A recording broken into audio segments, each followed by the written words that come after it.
All right, hello guys. I hope my voice is coming good. Am I heard? Peace of Christ to all of you. I don't know if there is a problem with the microphone. Do you hear me? All right. All right. Welcome everybody. Please invite your friends and let us do some work for this evening.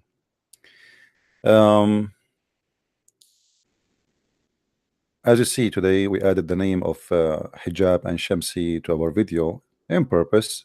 It's very embarrassing that we keep adding their names, but they don't dare to accept the challenge and do debate me. I have look like I have a cold or something. Actually, I have a bad headache too. This has never happened before for many years. I think because I did not drink coffee. Oh, anyway, I am out of coffee. You believe it? Unbelievable. Anyway, somebody posted in the text that I said David Wood is not a debater and he's so upset. And my friend, I don't care if you're upset or not, he is not a debater. And this is why the Muslims are lined up to debate him. Muslims, they line up to debate someone for a reason. You tell me what is the reason. I'm not putting him down, I'm just stating facts. There is people, they are gifted, like Sam Shamoun. If Sam Shamoun was there, Sam Shamoun, he will make all the Muslims cry. He don't speak Arabic too, but he will make every Abdul cry and use tissues. He will make their floor wet. All right. So I'm not putting down anyone, I'm just stating facts. He did not do good and he was not doing good. Now he is better than other Christians who do nothing. We have to give him a credit for that. He is doing his best, so we respect him for that. But is he a debater? No. You see, when you debate, you can watch all the debate between him and Shabir Ali and etc. Shabir Ali, he play all kind of games. David Wood, he read it from his computer. There's no connection between the two when they are debating. You watch the debate of Muhammad Hijab, who is stupid. Muhammad Hijab is certified donkey. There's nobody can say no. Every answer he gave, it's priceless for David Wood to take a stand down, but he did not take advantage. So when we criticize, we criticize for the benefit of all of us, not to put the person down. If I did not do good in something, tell me. Doesn't hurt. You need to correct me.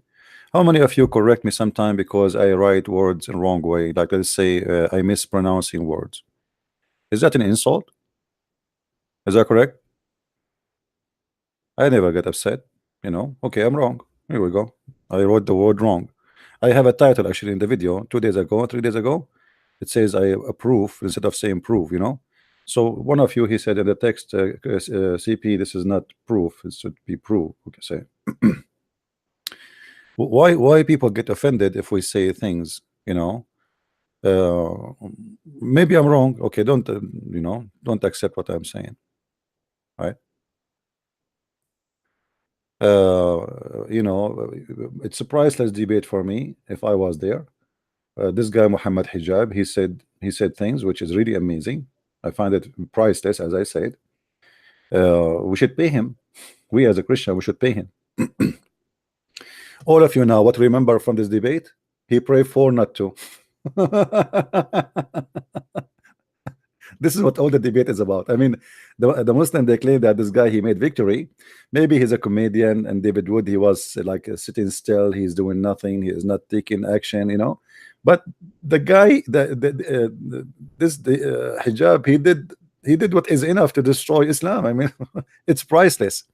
So don't be offended. I'm not offending anyone. If I say he's not a debater, I confirm what I am saying, and the proof of that, you see, a debater do not need to prepare. You do not need to have list of things in your computer. You read it from your computer. I know I use my computer to show people the but the answer is there right away. I will say to him, it says, and etc etc etc. You said, I said, etc. This is what debate is about. Secondly, when you debate with a Muslim, you put in your mind that a Muslim, he is there to lie, not to answer. And all of you, you know that, right? So if you are not capable of getting him busted with his lies, then what a debate for? Guys, you understand what I'm saying? We are not debating with Muslims.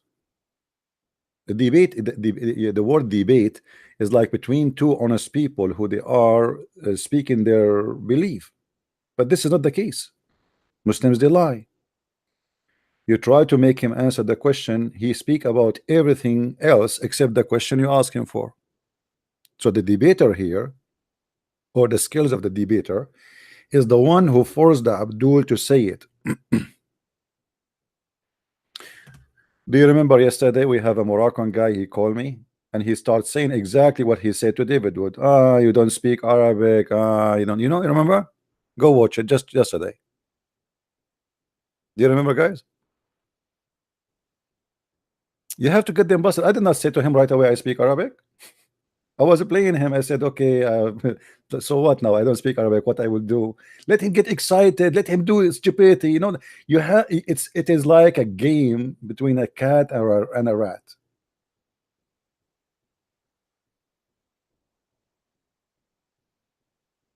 It's a game, and this is what debater is about. It's not about somebody he go and collect information from the internet, and even you see the that he used to debate American only for a very simple reason. They knew nothing about Islam. One day he made a mistake. He debated an Arabic Christian. His name Anis Sharoush. He debated him once. He never showed up to the second debate because it was horrible. So they choose the Muslim. They choose the one they want to debate for a reason. Did you ask yourself why this guy is not fighting over to debate Sam Shamoun? What's wrong with Sam Shamoun? Why do they want to debate him? You tell me. All of you know that Sam Shamoun is a very smart person. He's very fast. He have a great memory. And there's no Muslim is matched to debate him. No Muslim can debate him. He's very well versed in the Bible, which is very, very good. And he is very good in Islamic, religion. And this is why they stay away from him. They are lined up, they are lined up to debate James White. Why? Why all the Muslims they want to debate James White? Because he is harmful. Did I say it a different way? He's useless. And even they like him. They say to him, God bless you. All right. So Muslims, this is why I chose this newspaper, is the same as someone reading a newspaper and the newspaper is burning in his hand, and this is the Quran, and he thinks still he have a book. The Muslim, he still think he have a book. We are burning their book every day. A Muslim, he posted in the text, he said, you Christians are coward. Jesus says to you, bring them and slay them in the front of me. The donkey, Jesus did not order us to kill anyone. However, the verse you are quoting for us is about Jesus ordering the angels in the judgment day. And you Muslim, you ask us where Jesus said, I am God, worship me. You see how silly you are. Same time, you are lucky that Jesus did not say slay them, because imagine if he said, and we do, all Islamic world will not handle 2 minutes of our power. Go and look at your country, what you have as an army and what we have. So you are lucky, my friend, that Jesus was teaching peace and love, not slay them like Muhammad. Otherwise you are no match. When the Muslim always try, when he get angry and he speak against Christianity, he is just desperate.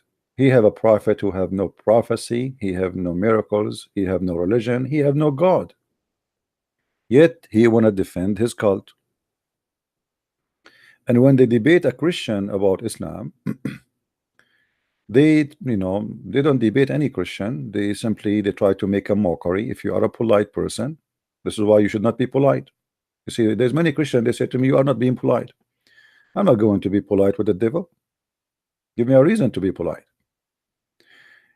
I showed you from the Quran that the Muslims been taught that the Christians are nice because Allah he cursed them, so they believe that this is a curse. This is not because you are a nice person following Jesus. And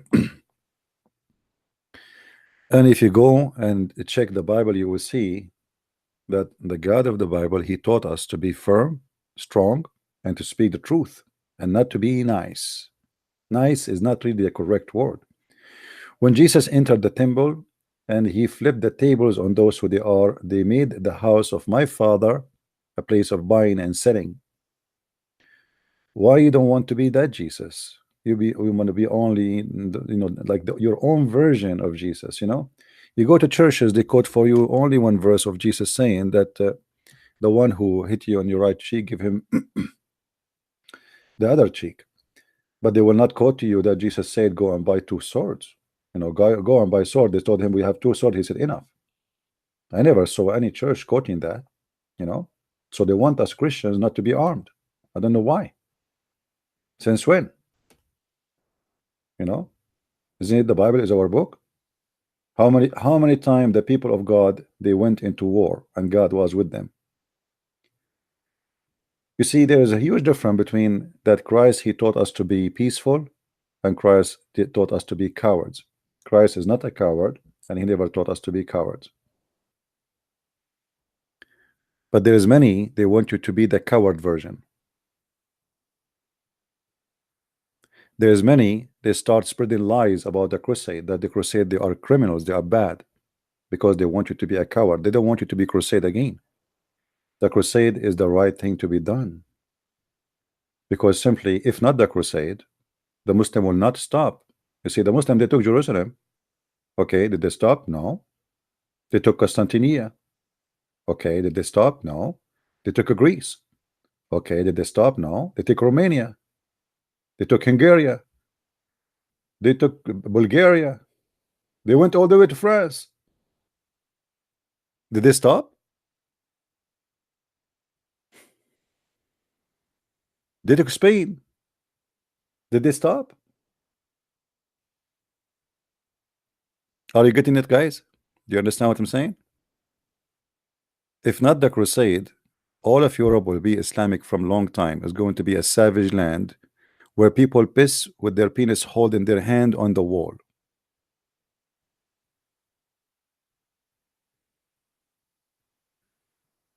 Why people didn't want to see the truth?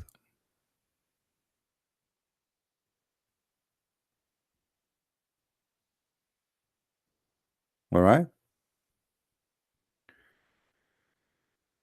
And today, how many churches they are standing against Islam? There's even churches they are inviting Muslims to teach about Islam in their churches.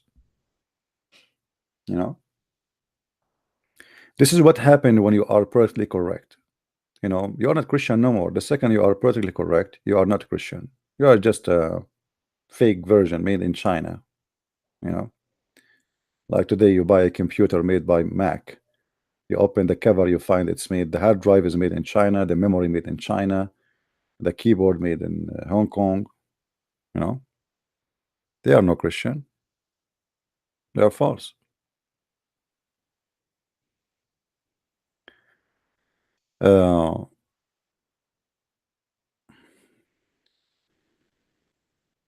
Right now, as we speak, Turkey is threatening Greece of invasion. Now,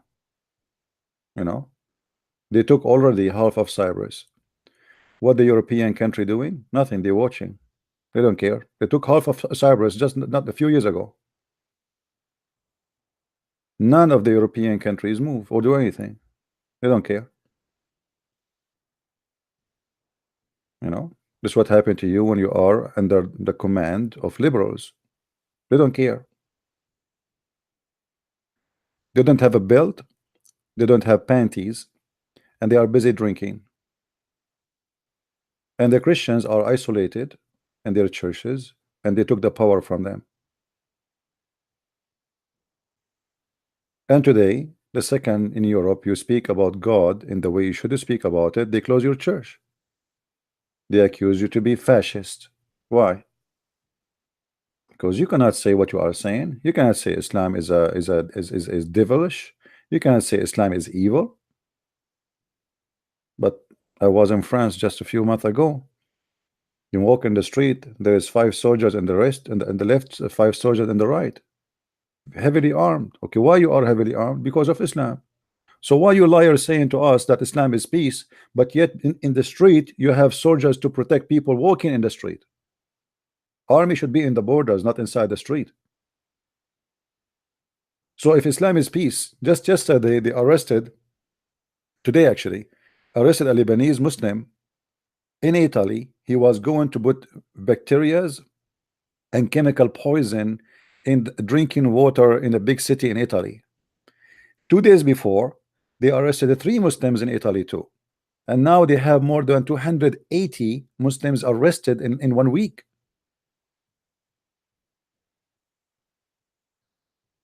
But yet you cannot say Islam is a bad religion. Why we don't see Christians want to put poison for Muslims in Cairo? You know, we have more than 15 to 18 million Muslim Christians in Egypt alone. We are not little minority. We can do a lot if we want to do terrorism. We can flip the country upside down, but we don't do that. We are Christians. So the second you say the truth, the second they accuse you of all kind of ugly stuff in order to mute you.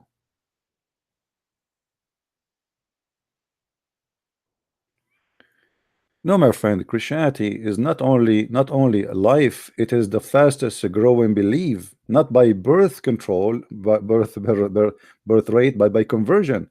I went to China, and China is the Chinese government. They do not know how they can stop Christianity. Christianity is spreading in China like, I don't want to use the word fire, but like light. Every week they destroy a church in China, mega church. The number of believers in China is beyond imagination, and China is going to be the coming giant Christian country. Just watch. I went to Korea. Korea used to be 0 Christian. Right now in Korea, you know, 20 years ago, it was there's only 20% left, or let us say 15% left of Buddha. Even those 15% now, they are not even 5%, which means almost the country is 95% Christians. North Korea is going to become a Christian country too. Just wait. And here, every day we hear a Muslim leaving Islam. Just today, in the previous program, how many Muslim they said clearly that we are, we are not Muslim no more. The Muslim who called us and say Quran is corrupt, Hadith is corrupt, Islam is corrupt, they left Islam. Go and watch my program, which the one I did in the morning, and laugh. Russia is becoming Christian. My friend, Russia is a Christian since 1,000 years ago. What are you talking about?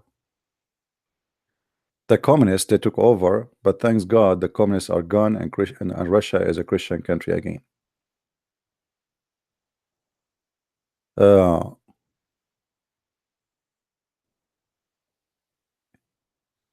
Just last week, the Tunis government, Tunisia, they announced that they don't want any Sharia law to be part of their country, and from now on, women, she will inherit equally as men in the country, because no Sharia.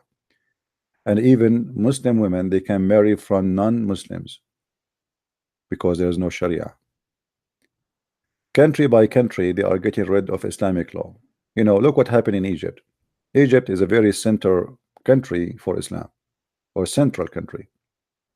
When the Muslim Brotherhood took over and they want to practice what they call Sharia law, 30 million Egyptians, they throw them in the garbage. and they kicked them out. And now the Muslim Brotherhood is in the run.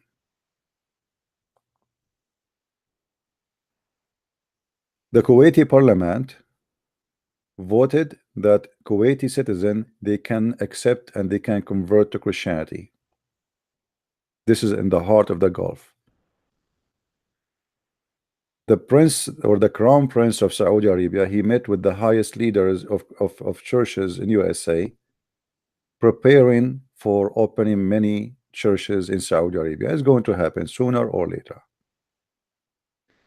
In Emirat, a lot of people live in Islam and they are converting to Christianity in the heart of Islamic countries.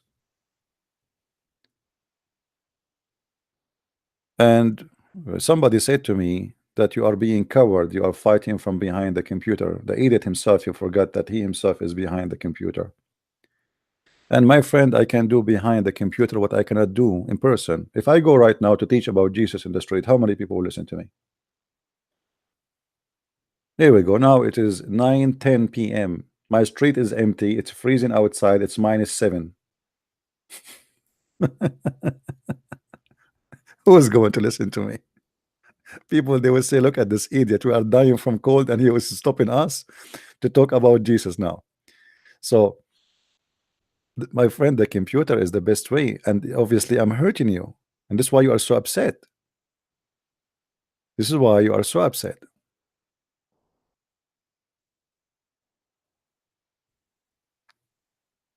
Why I need okay, you see, 10 days ago or 15 days ago I went to Texas. How big the church is? It's a big church, actually. It's a huge church, and I spoke for 1 hour. Okay, but it cost me a lot of money to go there. Cost me almost $1,000 from my pocket. I did not even get a penny from the church. So imagine if each time I want to talk, even if there is people who listen, is going to cost me $1,000. How many $1,000 I can afford to spend?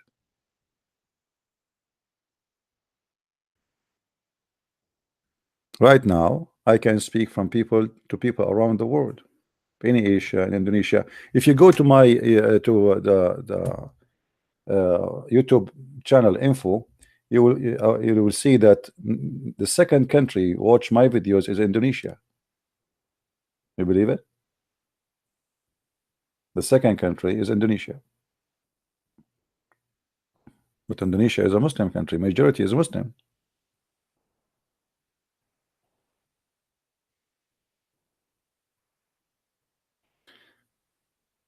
Few Christians who practice Christianity. No, my friend, there is a big number of Christian practice Christianity. You're wrong. You have no idea. There's no Muslim practice Islam. This is the truth. Which country is practicing the jizya?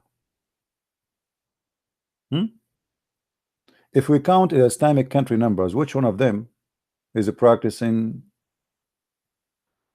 jizya, stoning, cutting hands, cutting feet, crucifixion? Where can you name them for me? The only country is Saudi Arabia, and Saudi Arabia does not even do all the Sharia law, part of it.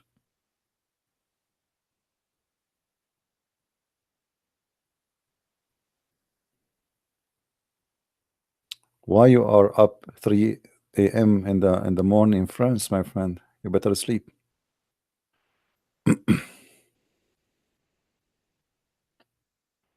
All of you Muslims don't practice Islam.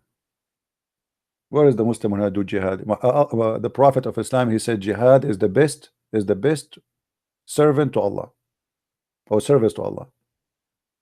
Here we go. ISIS, they did make a state, and they asked the Muslim to join them. They cry and they ask for help and they do all the propaganda. They posted millions of videos asking the Muslim to join jihad, and nobody will. Where is the Muslims? And now ISIS is gone. Why? Because nobody, none of you believe in the versions. Only those who believe in the versions went and joined them, and they get screwed. They die, all of them. And then now their women are slaves of the Shia and the Kurdish. They capture them, and the Shia are raping them. The Shia, even they are raping the men with the arrest.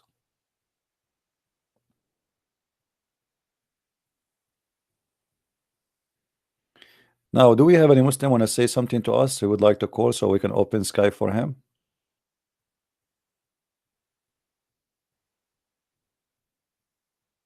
Anyone? Who is a Muslim would like to call me? Let me open my Skype so to see if we can have a Muslim here when I call us and tell us something good about Islam. It's like a small conversation, you know. It's not we cannot call it a debate. I never debated a Muslim, actually. It's just a snack talk. Let us open Skype. Here we go. Skype is open in case any Muslim want to call us. If there is any Muslim would like to call.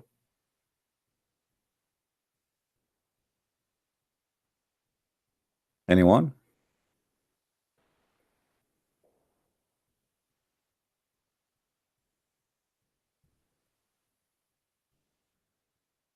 Nobody?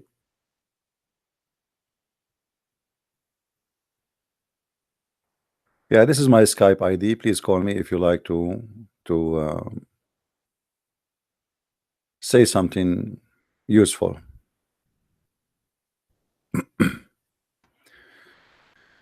You want to debate me about biblical science? Well, we don't believe that the book is the Bible is the book of science. Anyway, that's stupid of you. It's you Muslims who put God and science together. We don't. As an example, there's many things in the Bible doesn't fit with science. As an example, Jesus is a son of a virgin. Correct, guys? Science does not accept that a woman can have a baby without a man. Is that correct? So we believe that God, he can do what science cannot do. Science have the logic of, you know, let us say a pattern of nature, and we claim it to be science. But doesn't mean that this is how everything is done.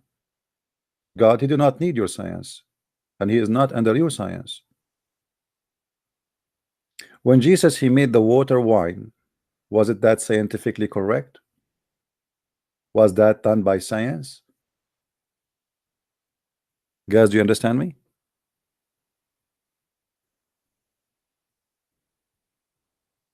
NASA had lied. Okay.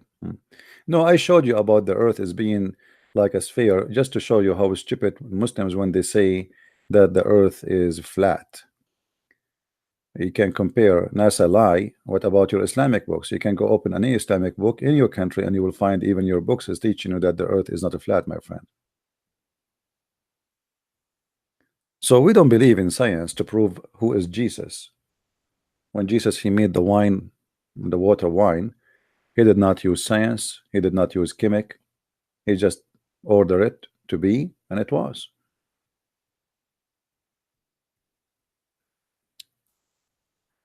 Okay, call me, destroy my career, my friend. Go ahead. Why you don't call me? Don't forget to bring a newspaper with you. I have the lighter here. Call me.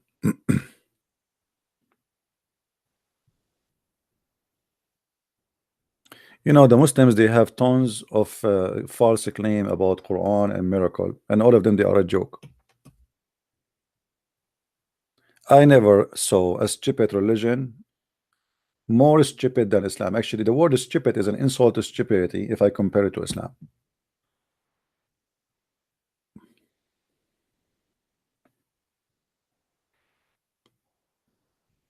Islam does not fit even with the word stupid. It's beyond stupidity.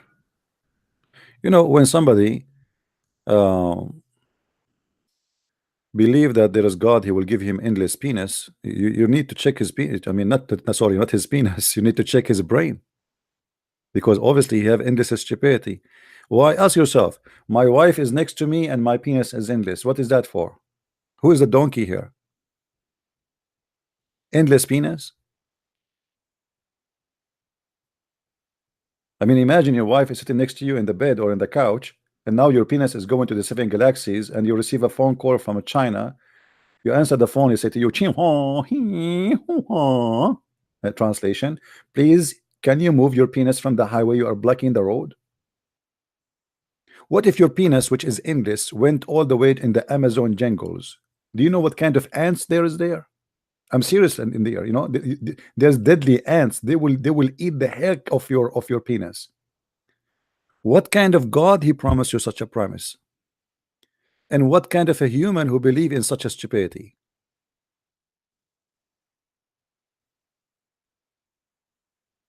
You have mental issue, seriously. Or what about the prophet? He said that every woman in heaven, her ass will be 1 mile. I mean, what if I like it to be half mile? You see, all of us, we like big screen. I agree. We like big screen TV, like 60-inch, 70-inch. If we can afford to buy 80-inch, we'll buy it. But 1 mile ass, may Allah ask you, what you would do with wife if her ass is 1 mile? What if she fart on you and you are smoking a cigarette? Don't you know that fart is a flammable?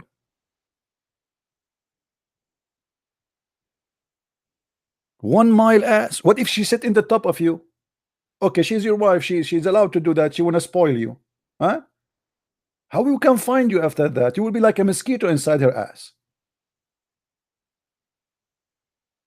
What if your ass? Oh, sorry. What if your wife she decide to do poo-poo? 1 mile ass. How much poo-poo will come out a day? Are you going to open a manufacturer for fertilizing? You want to put them in cases and sell them for farmers to do fertilizing for farmers? How in the world people believe in such a garbage, man? I mean, what's wrong with you? This is religion, and this is God, and this is Muhammad, and the Prophet Muhammad, peace upon him. Yeah. I mean, yeah, show me the Prophet, peace upon him. This guy, he cannot open his mouth without doing poo-poo. Everybody do poo-poo from his bum except Muhammad. He do it from his mouth.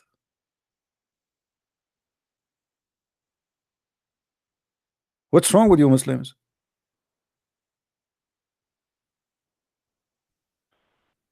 Let us read some knowledge from the Prophet Muhammad, peace upon him. You know, the Prophet Muhammad is amazing. I mean, come on. Who knows more than the Prophet Muhammad? Nobody. Let us see.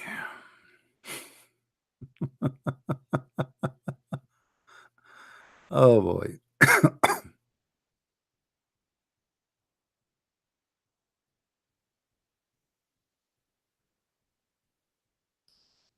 All right.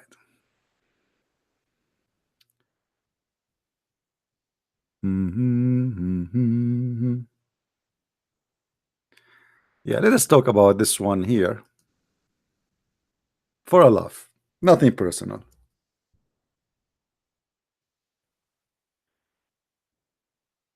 Oh boy, look at this.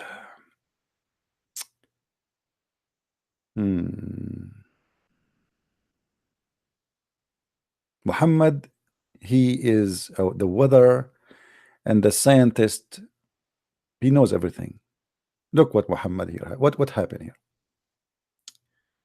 Muhammad, he saw a cloud in the sky. He said, "This is al-mazan or mazan." They said to him, "What is the mazan? What is that? What do you call this?" Muhammad is asking his followers. They said, "A cloud." It's a cloud. But Muhammad have different name for it. Hold on. He said, "This is the mazan." Okay. They said, "And mazan, like what is that?" You know.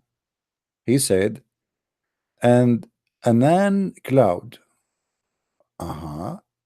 Abu Bakr said, they said, and Anan, he said, "How much distance do you think there is between you and the heaven?" Look how Muhammad is looking at the cloud, and now he's trying to speak about the distance between us and that cloud, because this is the heaven. They said, "We don't know." We don't know. You know better. You are the prophet. Come on, tell us something. So he said, "Between you and it is 71 or 72 or 73 years. To be honest, I'm not sure. Let us see. 71, 72, maybe 73 years. All right. I mean, Allah did not give him the exact details. You see, he is measuring by eyes now. And there is a similar distance between it and above it. So between every heaven and the other heaven, there is 73 years. Abdul, 73 years in the speed of what? I mean, don't you see it's stupid to say between us and them 73 years? Is that walking or by camel? For sure, Muhammad either talking about walking or camel. And that's really stupid. I mean, 73 years to go to the cloud? That's false. You do not need 73 years. If you have a road, it doesn't take a year to go to the cloud. It doesn't take a 6 months. It doesn't take 3 months. It doesn't take a month. It doesn't take 2 weeks.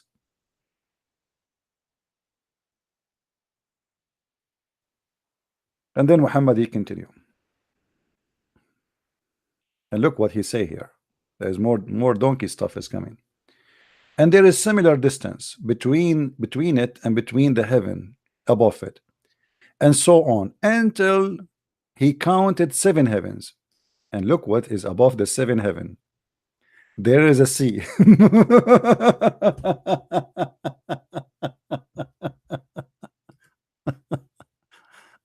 Oh boy, I hate it.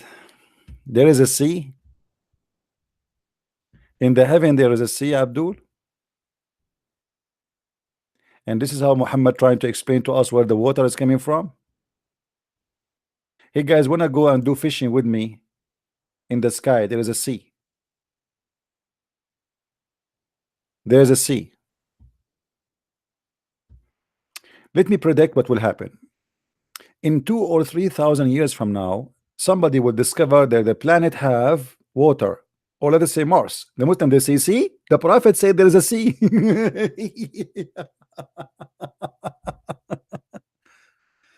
Oh. Okay.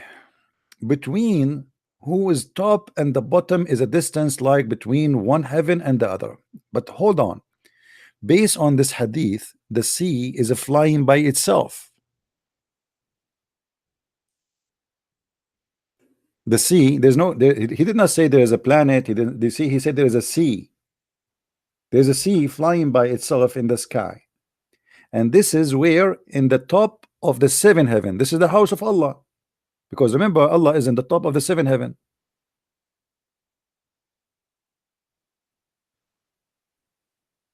Any Muslim have any comment?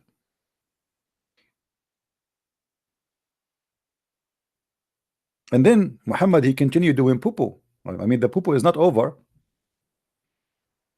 And then he said, and between who is top and bottom, top and bottom, sound like a gay stuff. Between who is top and bottom is the distance like the between the heaven and the other. Anyone understand anything? And then above that there is 8. By the way, it doesn't say angels. It says 8. What they call what the name of the deer, the male deer, the one Santa Claus they carry him. What they call him? What they call them in English? Somebody help. My English is not good, as you know. What we call that? Box. Yeah, box. So there is 8 box of mountains goats.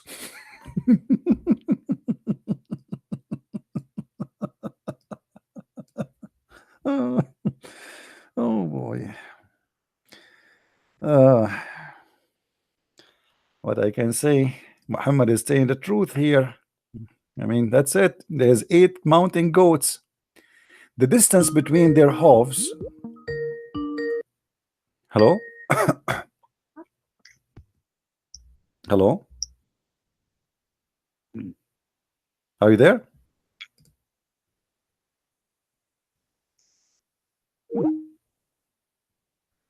Don't call me my friend if you will not talk.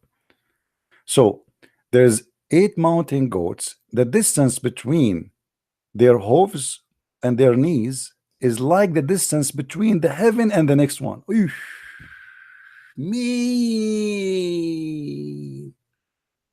Oof, oof, oof, oof, oof, oof, oof.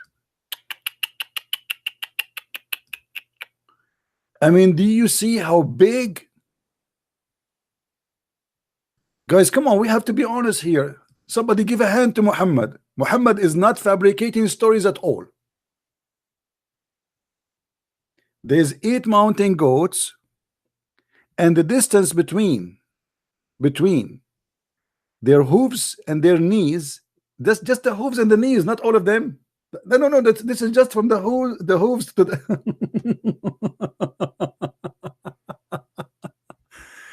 oh boy. Prophet, when the Prophet of Allah he say, this is, I'm telling you the truth, it means it's absolutely the truth.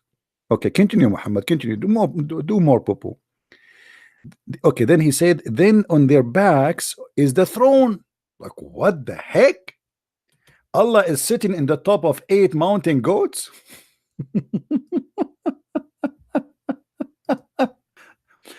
Okay, then on their back is the throne. Throne of who? The throne of Allah. And the distance between the top and the bottom of the throne is like the distance between one heaven and another. Then Allah is above that. The end of the story. Guys, now you can go to sleep and you can have a nice dream. You have, do we have any Muslim here have a comment about his prophet saying those crazy stupid stuff? Who of you believe, Muslims, that Allah is sitting at the top of 8 mountain goats? Meh, meh. Hey goat, don't move, I am Allah. Are they fixed, those goat? Do they take a break? Yeah, Abdul, those goats who they are carrying Allah's throne, do they take a break? I mean, like maybe one go to sleep, the other one stay. They are mountain goats. How they can stay forever carrying Allah? And why Allah need mountain goats to carry him? Is that Santa Claus? Mountain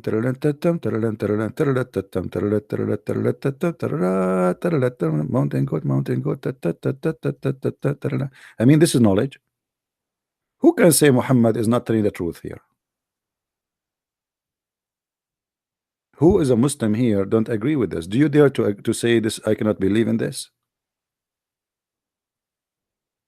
By the way, this is supported by the Quran, because the Quran says that وَيَحْمِلُ عَرْشُ رَبُّكَ يَوْمَئِذٍ ثَمَانِيَةٍ, and Allah will be carried by eight.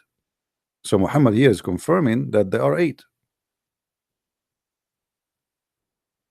Any Abdul?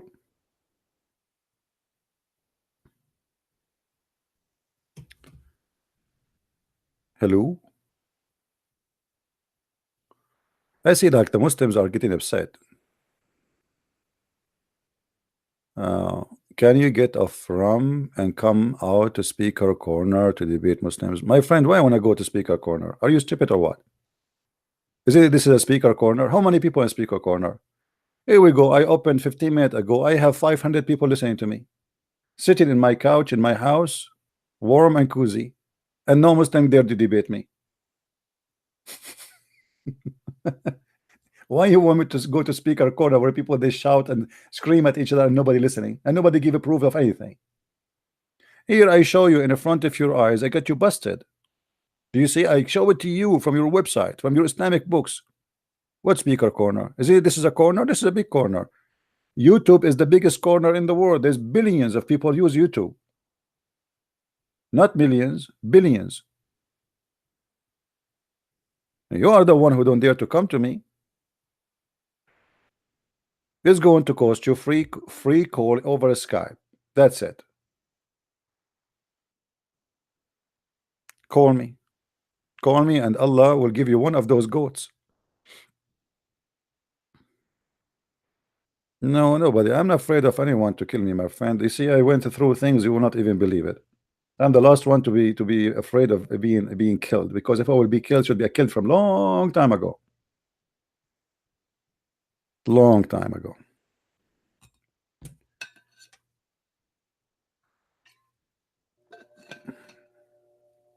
Do we have any Abdul want to explain to us what's happening here?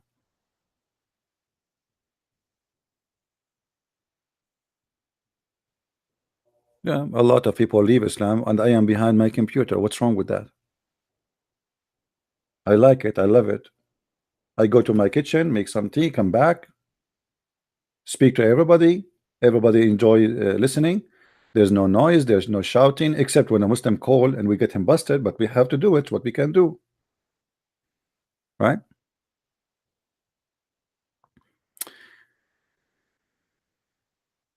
Thank you guys for the donation. Please don't forget to make donation to Muhammad Hijab. He need 50,000 pound. Brother and sister, as you see, we are the only one can defend Islam. There's 160,000 Muslims left Islam, brothers and sisters. Did you see the video Muhammad Hijab and the Shamsi and what his name, his nurse Ali Dawa, they did? Few hours after the debate of David Wood, they thought they made victory, so now it's time to collect the money before people they forget. So right away they made a video, says, brothers and sisters, and Hijab, he started reciting the Quran. Let me show you what he was reciting. Let me show you the scam of the Islam. Look what they were reciting. They were reciting this verse. Try not to laugh. Chapter 2, verse number 245, which is saying, who is going to lend Allah a mortgage? Who want to give Allah a mortgage? Brothers and sisters, please, we need a mortgage donation, please. We need only 50,000 pounds. Why a speaker corner he need 50,000 pounds? You tell me. Tell me why he need 50,000 pounds a month. Speaker corner. I mean, what his tool? He wear his shoes. He pay for the bus or the train. He go to the train. He go in the speaker corner and he uses voice. Why he need 50,000 donation? Brothers and sisters, we need a studio. Studio. You're a speaker corner. What studio? What a scam. Let me show you the verse he was reading. This website is not working. Like, it doesn't take you right away to the verse you are quoting. Read Allah. Muhammad, he was begging for money the same as Muslims now. Who is he? Brothers and sisters, who is he that will loan Allah a beautiful loan? Please, Allah need a beautiful loan. Allah was rejected by Visa card. He was rejected by MasterCard because it's owned by the Jews. And Allah is asking you, please, who want to give Allah a beautiful loan? Have you ever heard of a God is asking for a loan? Allah, the God of the universe, he cannot put his hand in his pocket and get some Muhammad some diamonds. Put some diamonds somewhere and say, Muhammad, go open, dig here, you will find diamonds. He need a loan? Please, who is going? And Muhammad Hijab was singing this, and his voice is so ugly. So at least pay me, Muhammad Hijab, I will sing it for you. People like my voice.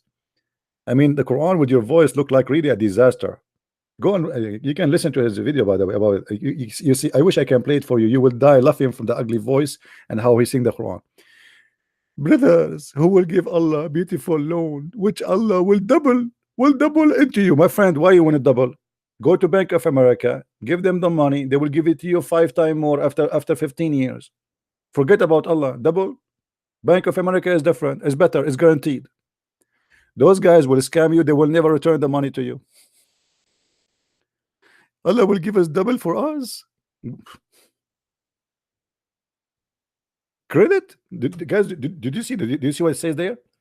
Who is that? He will loan Allah a beautiful loan, which Allah will double into his credit and multiply many times. How you say double and you say multiply many times? You just said the word double, you idiot. Didn't you just say the word double? How it is multiply many times and you said the word double?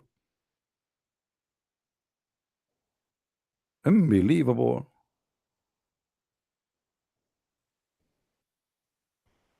Do we have any Muslim here when I give Allah a loan? Any Muslim when I give Allah a loan? I need a loan. Leave me alone. Leave Britney alone. Uh, hmm. And Muhammad do not need defending, since when does the truth need defending?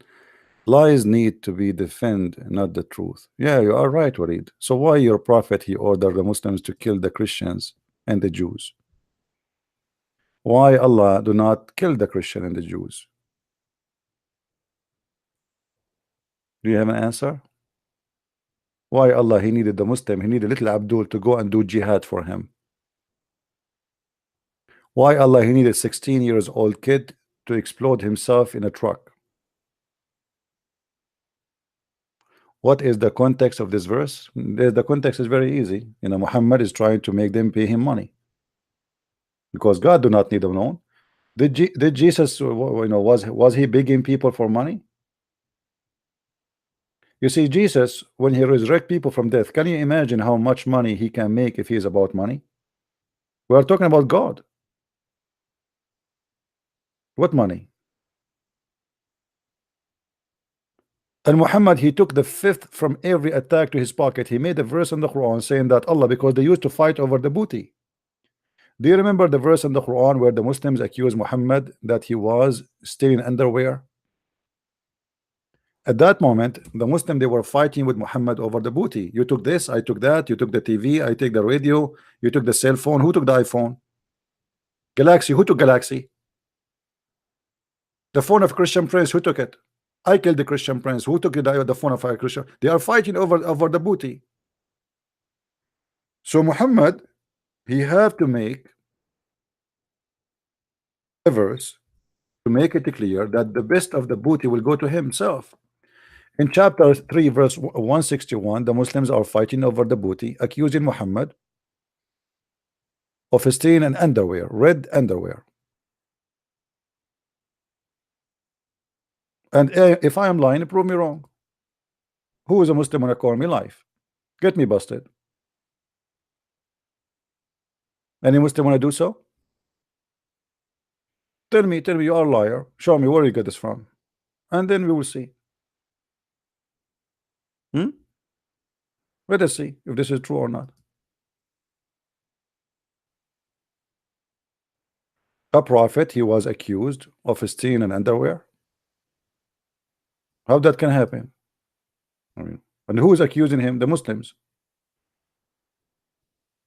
This is showing us what kind of equality those Muslims are. Read with me. This is Tafsir al-Jalalain. When some red velvet cloth went missing in the day of Badr. What the heck? Allah, he make a chapter in the Quran.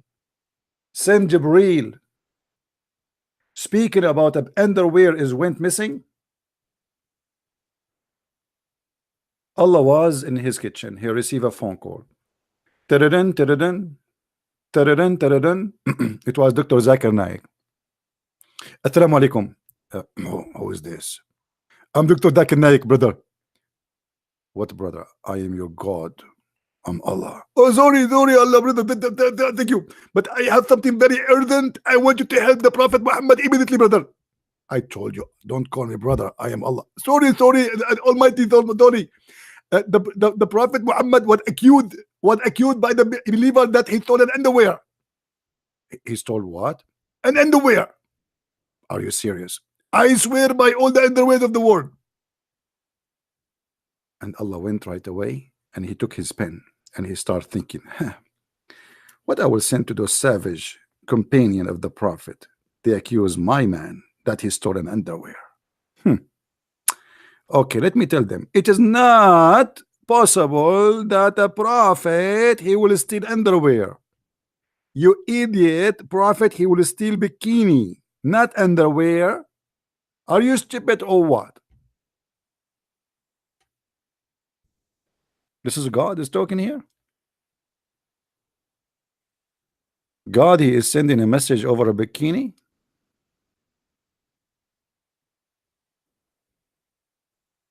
And the funny, Allah, he sent a message saying it is not Muhammad who took the bikini, but he did not tell us until now where is the bikini. I mean, shouldn't he tell us who took it? Should we call Detective Columbus or the Pink Panther? Tadam, tadam, tadam, tada, tada, tada, tadam, tada, tada, tadam. What is that? Adam Salah, what is the source? What, look at this guy saying what the source. This is your Muslim book, Jalalain, Tafsir al-Jalalain. Allah, he sent a verse saying it is not Muhammad, he took the bikini, but he did not tell us where is the bikini. Obviously it is Muhammad who took it, otherwise he should give us an answer where it is. Isn't it he God who knows everything? I wish he sent us a verse to tell us where is the bikini, or a chapter. It's called the bikini. Where is the bikini? Or let us say we name the chapter the bikini finder, or the lost bikini. Me.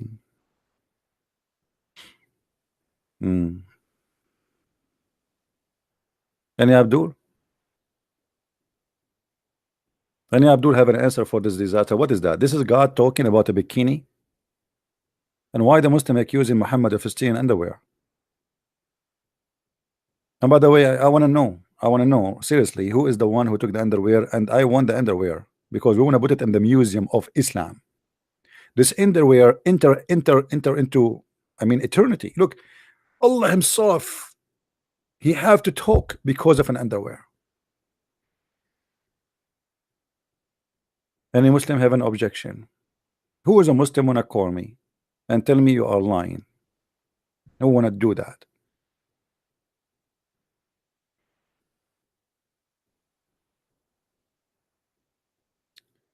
Brother Thither, there's the person, his name is the Christian Prince. And this guy always he fabricate lies about the Prophet Muhammad. And this is one of the lies. He said that the Prophet was accused that he stole an underwear. In fact, it was not an underwear, it was a bra. It was a women's bra from the people of Quraysh. He is a liar and it is not truthful. And there is a huge difference between a bra and an underwear. And I will explain to you why. The bra is more clean and it holds nipples. The underwear, it can be dirty. And the Prophet, there is no way it's going to buy it or take it or steal it unless he is going to sniff it. And there is no way the Prophet he will sniff an underwear of a woman. Thank you very much. Muslims, why they are fighting over this piece of clothes? What is important about it? Huh? The lion cage? Yeah, right. Your lion cage. Are we going to fight the underwear is missing in the lion cage, Abdul? As long you are a lion and you are in the cage, let me open the cage for you so you come to me, you idiot. So when you will get out of the lion cage, because a lion inside the cage, as you claim yourself, that means you are a cat. And we put you in the cage. Who is Abdul when I come out of the cage and call us? A prophet who was accused of stealing underwear.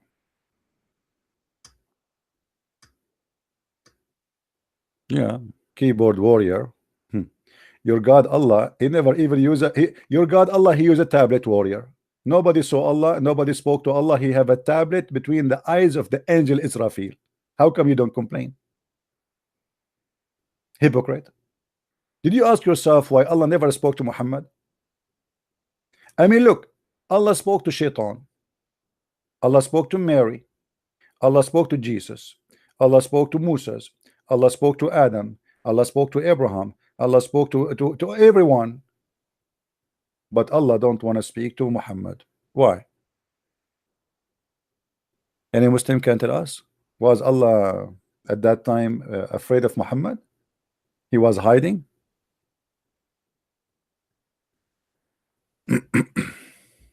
I am a fool. Why I'm a fool? Here we go. You have a prophet and accused by Muslims of stealing underwear. Why? What kind of a foolish God he make a chapter speaking about an underwear missing? Let me show you who is the fool. As long you are talking about coward and brave, do you know that your prophet, when he received the chapter of Al-Fatiha, he received it when he was doing poo-poo, and each time the angel he speak to him, he flee and the shit is coming from his ass? Do you know that? Let me show you. Excuse my language, I have to say it as it is. Read with me. Asbab al-Nuzul, the book of Asbab al-Nuzul, which means the reason for the chapter to come down. The chapter of Fatiha, which the Muslims recite 5 times a day, the occasion was shit giving. Excuse my language. Read with me. Whenever he went out, who? Muhammad. He used to hear someone calling him, oh, Muhammad. And whenever he heard that, he used to flee. Muhammad, stop, Muhammad. I can't stop. Muhammad, where are you going, man? Stop. The poo is coming out of your mom. Come on, don't do that. Muhammad. Is that the prophet of God? Whenever he go out to do poo, the angel, he come to him and he said to him, oh, Muhammad. I mean, say to him, Assalamu alaikum first. You scared the hell of the guy. It's dark and he is doing poo.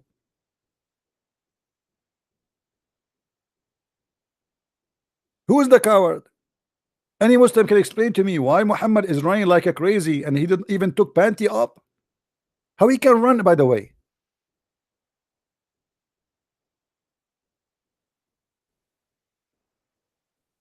Any Muslim?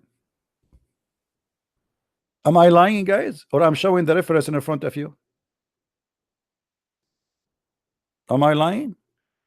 Oh, Muhammad. What the heck? Hey, guys, I'm going to go outside and I want to do poo. It's dark. I hope the angel Jibreel will not come to me. And look at this idiot Jibreel. I mean, can't you wait until the guy finish it? Can't you talk to him when he get inside the house? I mean, why you ask? Can't you wait until the morning? And look, whenever he went out, he used to hear someone calling him, oh, Muhammad. I mean, the guy, he go out, he hear the voice, Muhammad.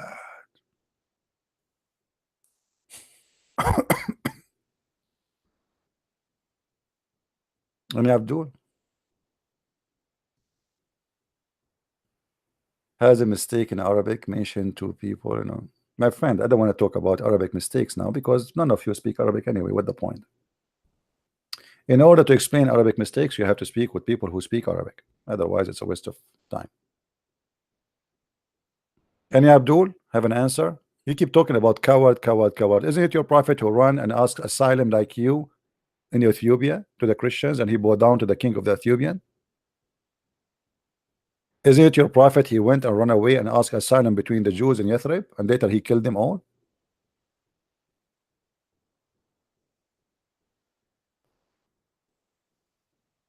Hello?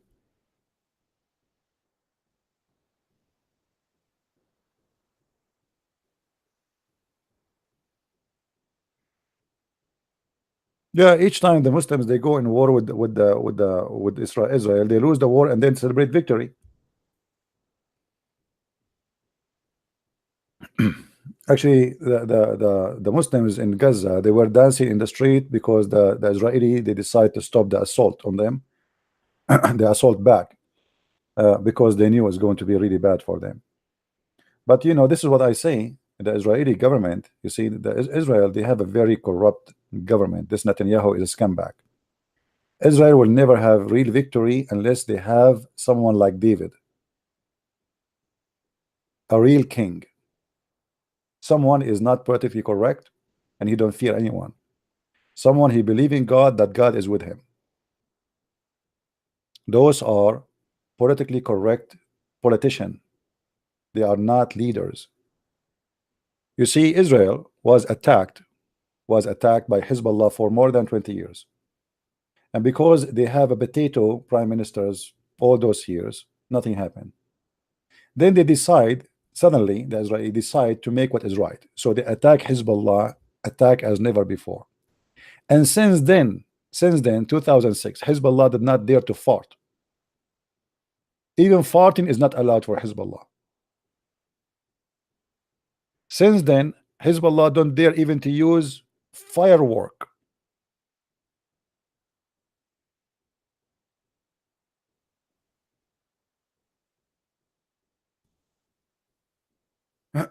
So I hope Israel will have a real leader soon. By the way, if somebody have a connection with the Israeli, I can volunteer for 2 years to be a president of Israel or prime minister of Israel, and I guarantee you I will send Hamas to the moon, and I will sing for them a song. It's called "One Way Ticket to the Moon." One way, one way ticket. One way. I will give them the donkey of the Prophet Muhammad, and they can fly with it all the way to the moon. Just give me the Israeli army for 6 months. 6 months, not even 8.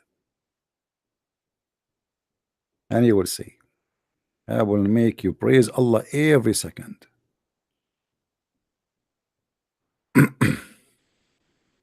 Why the Muslim they dye their beard red? Because the Prophet he used to dye it red. He want to be redhead. He want to join the KKK.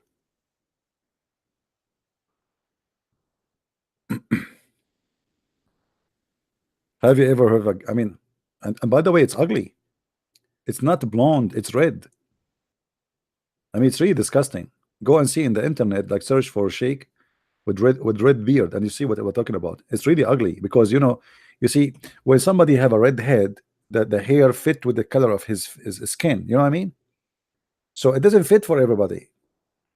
So when you are an Arab and you make your beard red, it look like you look like the devil. It doesn't match. Like Arab are not dark. They are like a fair color. But when you make it red, it's red. It's like fire. It's not a blonde. It is really disgusting. It's stupid. This is not a real color.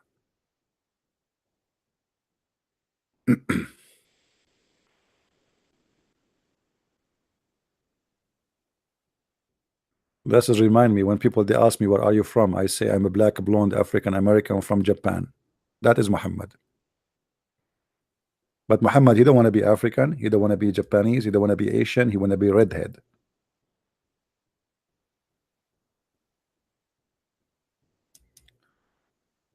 Muhammad is the greatest of creation. Yeah, I agree. According to your hadith, Muhammad he used to have sex with all his wife in 15 minutes. Look like your God Allah did create a rabbit without even washing. Without what? Without washing. I mean, the guy he was jumping from a woman to a woman like a goat. And by the way, all of this is a lie. We find that Muhammad, the hadith confirmed that Muhammad cannot even have sex with one.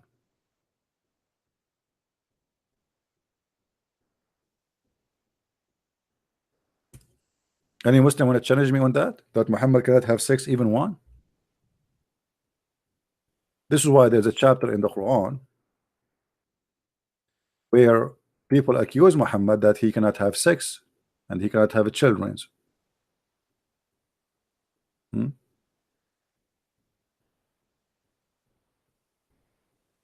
Any Abdul?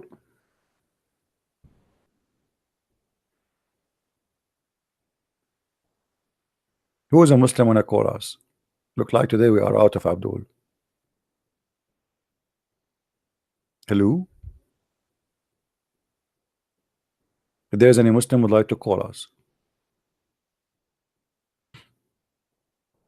Listen, Abdul, actually this is your opportunity to make victory. I have a headache. I did not drink coffee today. I am out of coffee. It's very cold. It's -7.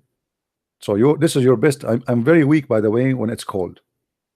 Like if you touch me, I fell down in the ground. I mean, this is your perfect opportunity, brother. That I can play for you what Zakir Naik he said about debating Christian Prince. Zakir Naik he said, brother Tata, if you are debate Christian Prince, first of all, you have to understand the terms and the condition. Number one, never debate Christian Prince when it's hot, because when it's hot, he's hot. Debate him when it's cold. So ask him what is the temperature in your area. If he said it's minus, call him. He's very weak. Zakir Naik, why you don't call me when it is cold, man? Why you don't do it yourself? Why you asking the Muslim to do it, but you don't do it, Abdul? What an idiot. Hello?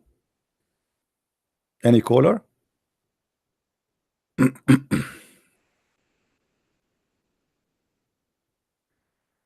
Anyone? Any two? Sold.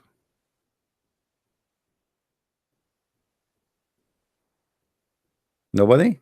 Nobody. All right, let us look for something more effective for the Muslims. You see, we were reading about Allah will be sitting in the top of 8 mountain goats, and we arrive where we have a caller. Hello. Hello, am I speaking to Christian Prince? Yes, my friend, you are. Actually, I want to stay anonymous for this. No I don't problem. want to reveal my name. I'm an ex-Muslim and I belong to a Muslim family. All right. And you have been doing a really good job at exposing Islam. I admire you a lot. All But right, I think it's really hard to convince Muslim. I even myself try to convince my friends. But you know, they come with a lot of absurd explanations to defend their religion. But good luck with you. I have actually a question for you. Okay. Regarding Christianity, because I now actually I'm an atheist. I don't believe in God such thing. Mm-hmm. I actually wanted to ask you a question regarding Christianity. Like Jesus used to perform miracles. He used to bring dead back to life, give vision those blind peoples. I mean, I wanted to ask you, how do you actually believe in those things? Like how it's real? What is the proof? Like Jesus really did it. I mean, you were not there to witness those things in person. Yeah, but you know, I'm- my friend, this is what is unique. Okay, this is what unique Because about. religion is based upon belief. No problem. This is what is unique about Christianity, that until now, until today, Christians, they witness to a lot of miracles every day in the name of Jesus.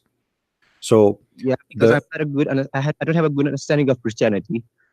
yeah, but miracles is not happen only in the time of Jesus, it's happening today, and there's nobody can explain why unless it is true. You know, me myself, I witness a miracle of somebody. You know, for sure, God He choose who He would do miracle to, who and when.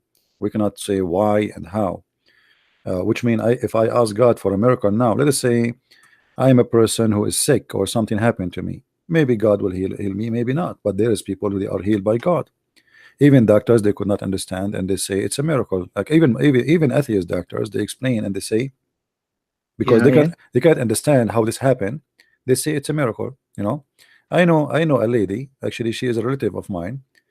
Her parents, they took her to everywhere. They told her, the doctors, they said, just take her home, she's dying. I mean, they are wasting your money, we can't do nothing. Just so the parents, they took the lady and they decide if she want to die, she die in the church.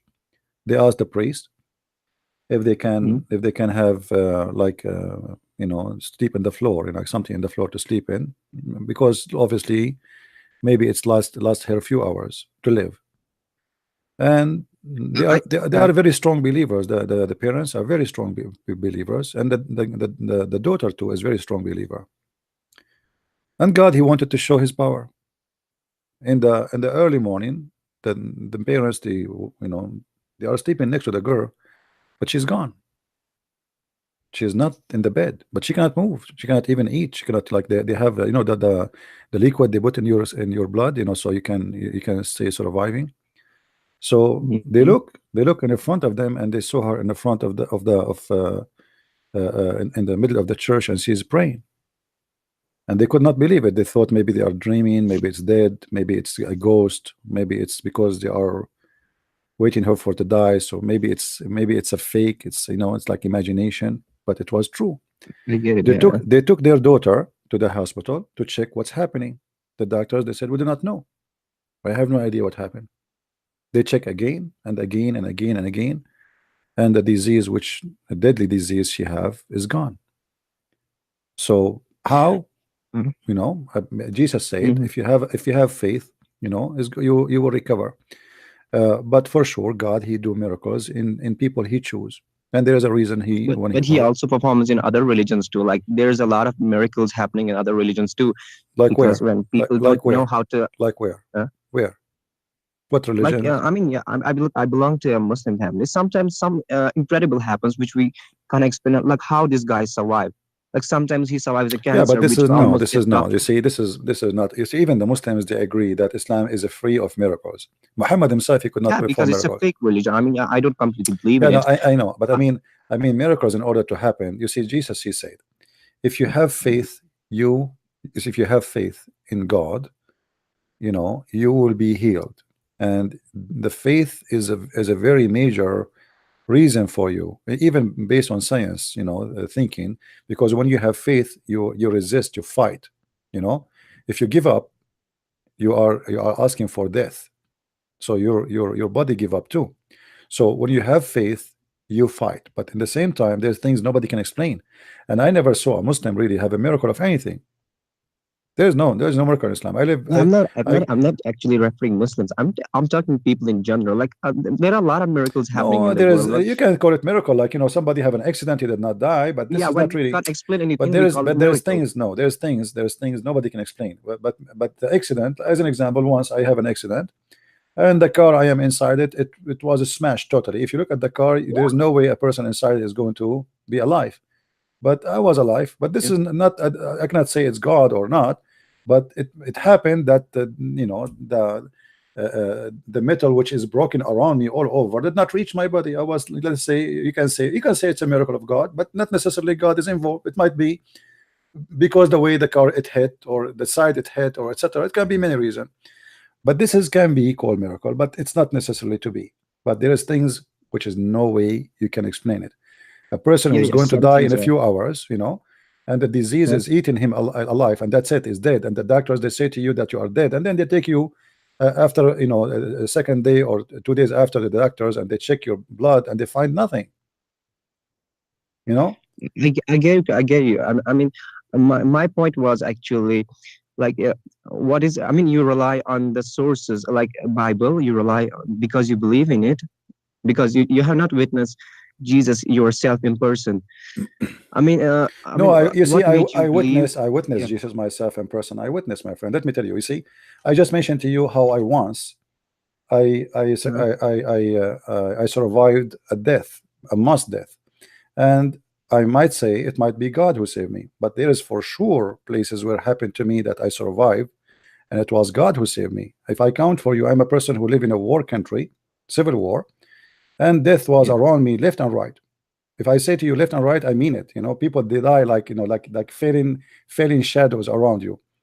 So I survived war, and people who used to hide, they die. I never hide. People they used to go in the basement when the shilling start coming like crazy, they die. Mm. And I am the one who used to go to the roof and watch what's happening. Nothing happened to me. So I witnessed many things happen to me, and I believe that at the end of the day, that God he have a mission for me. Is my time is not done Yeah. yet. So I believe in the miracle of Christ, but everybody witness his own miracles in his life. Some people even don't see them. Some people did it happen to them, but they don't notice them. You know. But I Yeah. believe that Yeah. Christ Yeah. is a living God, and he is witnessing, he proved himself to us every day. I wanted to ask you, like, I don't have any kind of intention to convert to Christianity, but like, if you wanted me to show, like, what is really the, I mean, yeah, leave the miracles aside, what is actually the truth? Like, you believe that Christianity is the real religion. The I mean, yeah, miracle, Jesus was really the real great miracle of person. Jesus, the real miracle of Jesus is not about making a person walk, he cannot walk. The real miracle of Jesus is to make somebody believe to love his enemy. That Yeah, is a miracle. that Because loving your enemy is something impossible unless you change.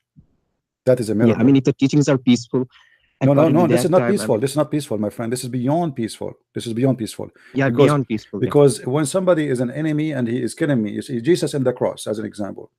When the Jews, they're screaming, kill him, his blood in our hand, and the Roman putting nails in his hand, he was saying, Father, forgive them. They do not know what they are doing. Imagine how much love.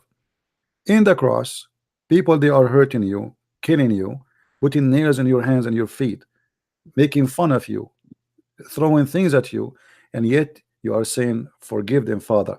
That is not a miracle. This is beyond miraculous ability, because a human being Yeah, having cannot. that kind of compassionate. Yeah, a human Yeah, being being that much of cannot overcome his pain. You know, if you touch my eyes, I will go crazy on you. Correct? Even if you are my yeah, son, even if you are my brother, is that correct? yeah. What? I'm saying if your son put his finger in your eyes, you might curse him, even though you love him, right? Because Yeah, yeah, because you're in pain. yeah, But imagine we have Christ. He says, "Love your enemy," and he did that. You see, he's not a hypocrite like Muhammad. He told yeah. the He Muslims. used to declare war upon Yeah, the he told kuffar, them, those things. don't this life is a joy for the bad one, the other life. But he was enjoying the life. He was having many women. He having many slaves for sex. He was sex with everybody. He taking money Yeah, from I don't everybody. actually get it. Why are the scholars hiding this thing? I mean, why don't they represent the bad side of Islam? Because they know if they introduce these things in a Western culture, like their faith is their religion even won't be considered a religion. I mean, why it is even considered a religion when it's full of hate speech, declaring war upon kuffar? I mean, lot of things, lot of hate speech is going on. I mean, this book has led to the death of a lot of people. I I mean, in agree. history and You see, nowadays they too. cannot hide it. They cannot hide it. But you see, if people decide not to look for the truth, they will not find it. And actually, I think myself, like I have also a Muslim friends because I have got a rational debate with them. I think they believe in like this compassionate. I mean, they have never read their religion. They think this is all good, that thing. The Muhammad was a really great person, but I think they should read it and judge for themselves. No, don't blame them. You see, No, I'm not actually blaming let me them. explain Yeah. to you. Let me explain to you. You know, when I go to school in the Middle East, you wake up in the morning, you go to school. The first thing you go in this classroom, it says in the top of the board, Bismillahir Rahmanir Rahim, in the name of Allah. Okay. Then the teacher come, and then he start telling you about how to be a good person like the Prophet Muhammad. Okay, you go to the bathroom, you take off your clothes to do poo-poo. Then you hear the most saying Allahu Akbar, and he start talking about the amazing Prophet. Okay, now we are done with the poo-poo. Even when do poo-poo, we are hearing him. We go to take a shower. You go inside the shower, you hear the mosque have 20 speakers speaking about the amazing Prophet. Okay, finish with this. You go to sleep, you can't even sleep. You know, they have lecturers about the amazing Prophet. So you have a processing machine of a brainwashing for you since you are a child. You grow up to be Yeah. a man, you know, you are like, imagine you hear the same song, you cannot take it out of your head. Have you ever Yes. experienced that you hear a commercial when you are a child, but you cannot get rid of it? Yeah. Yeah. You know, a lot of times. You know I what I mean, mean? Yeah, in born and this also is in exactly Islamic what's family. happening. You know, they keep repeating, they keep repeating, they keep repeating to the point when you repeat a lie a 1,000 times, you believe the lie. Yeah. I mean, yeah, repeating a lot of things. I mean, I was actually once in a mosque, and they actually say if you die in the name of your God, like you go directly to heaven. I mean, these are kind of hate speech, but these are considered to be peaceful in Islam. I mean, I can't, it's very absurd. You see what they try to I'm do. not actually going to take your a lot of time because I'm also running on a low battery. All right. And I wanted to ask you, like, what is the origin of this word Allah? Is it from a Hebrew text? No, no. No, then where? Allah is coming from the word lah, which is the moon god. Moon god. Yes, you see, Oh, the moon god have many names. One of them is lah, and you know, people who live in hot countries, they worship the moon. Mostly people who live in cold countries, they worship the sun, and that is logical. You know, if you live in Alaska, the sun is your beautiful day, right? If you live in yeah. Saudi Arabia, the sun is your harsh day. So they enjoy the night, they hate the day. The sun kill their cattle, their grass, their water. So those who live in desert, they worship the moon. Those who live in cold area, they worship the sun. So there was major two gods Mm, in mm, competition: the moon god and the sun god. This is why Muhammad, he said he forbid the Muslims uh, to pray when the sun rise. You see, the Muslim, he cannot pray after the sun rise because simply he mm. believed that the shaitan come from between the two horn of the sun. All right, why Yeah. why he is saying that? Because simply this is his enemy god. The sun is the enemy god of the moon god. Always the one who believe in the moon, they try to say bad things about the sun. So Muhammad, he adopt that. You know, this is like have to do with old legends. As an example, read with me here carefully. Yeah. The prophet stood beside a place and with his finger toward the east, and he said, affliction are there from where the head of Satan come out. Okay, the side of what do you see? It says here the side of the sun. I'm not actually able to see that, but you can continue. I mean, you can give me also the reference. Yeah, actually, in Arabic, it says that the translation is not accurate. It says the horn of the horn of the sun, not the side of the sun.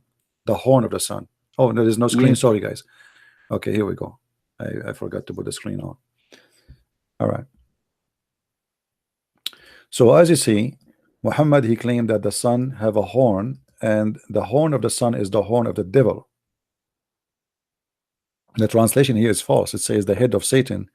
It doesn't say that. It says the horn of Satan comes out. Horn of Shaitan. So is it? I mean, I was actually talking about the origin of Allah word. Is it kind of related to it?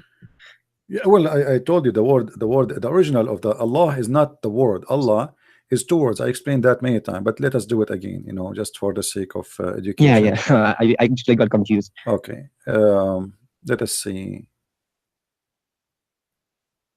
Because sometimes I have a debate with my friends. I mean, I don't actually talk to a lot of people, but I need to provide them proofs, like show them the truth. And sometimes I even get like speechless when I don't come with the reference no problem. with all those stuffs. Okay, here, this is, or let us go, you know what, let us go to the Quran and show you from the Quran first. Give me a second.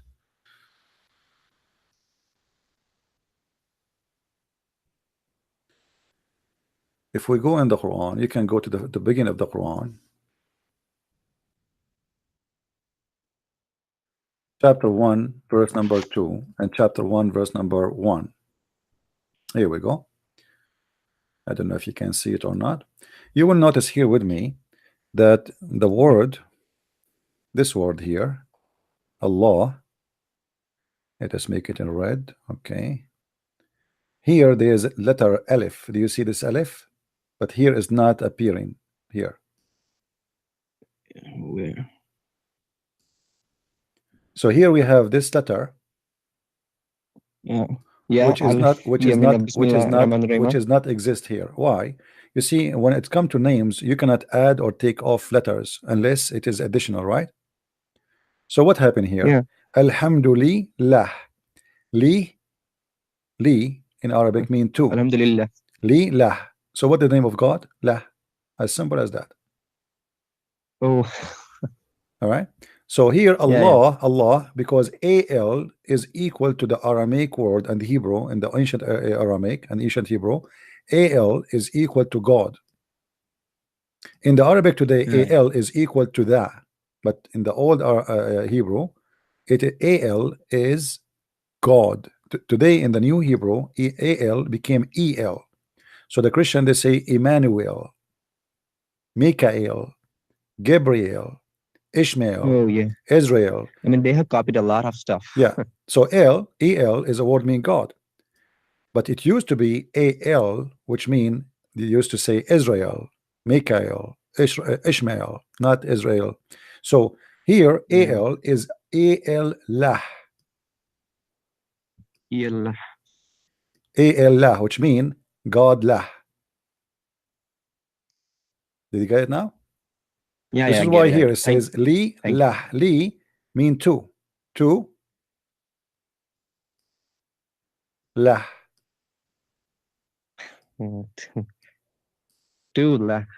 Two lah. Who is lah? You can go right now to Google and search lah. You will find that lah is the moon god. Yeah. Thank you, and good luck to you. You're welcome, my friend. Sure. Any question? Any other question? No, actually, I have a lot of questions to ask you, but actually, I have 4% battery, and actually, I have to go. All right. So actually, I will keep you calling. I actually watch your live debates a lot. All right, my friend. Take care and good luck. And I hope you will become a believer in Christ, because He is the best. And you know, for me, I'm a very deep thinking person. I'm not a person just believe blindly. And I chose to be Christian after a very deep investigation, and I could not find something better and something truthful more than the name of Christ. So I invite you to think about it deeply, and you sound like a smart gentleman. You are out of Islam already, so I invite you to the best of the best, and that is my Lord the Messiah. Think about it and let me know if you have any questions. I will be happy to help you. Yeah, I will come back to you if I have. All right, I will be keep calling you. All right, my friend. Take care. Okay, thank you. Thank you. We pray that this gentleman, he will accept Christ soon. He sounds like a smart, intelligent person. We are happy for him that he decided to leave Islam. And as you see, Islam is a very easy, stupid religion to fight. But if you do not know how you can fight it, you know, how you can fight it.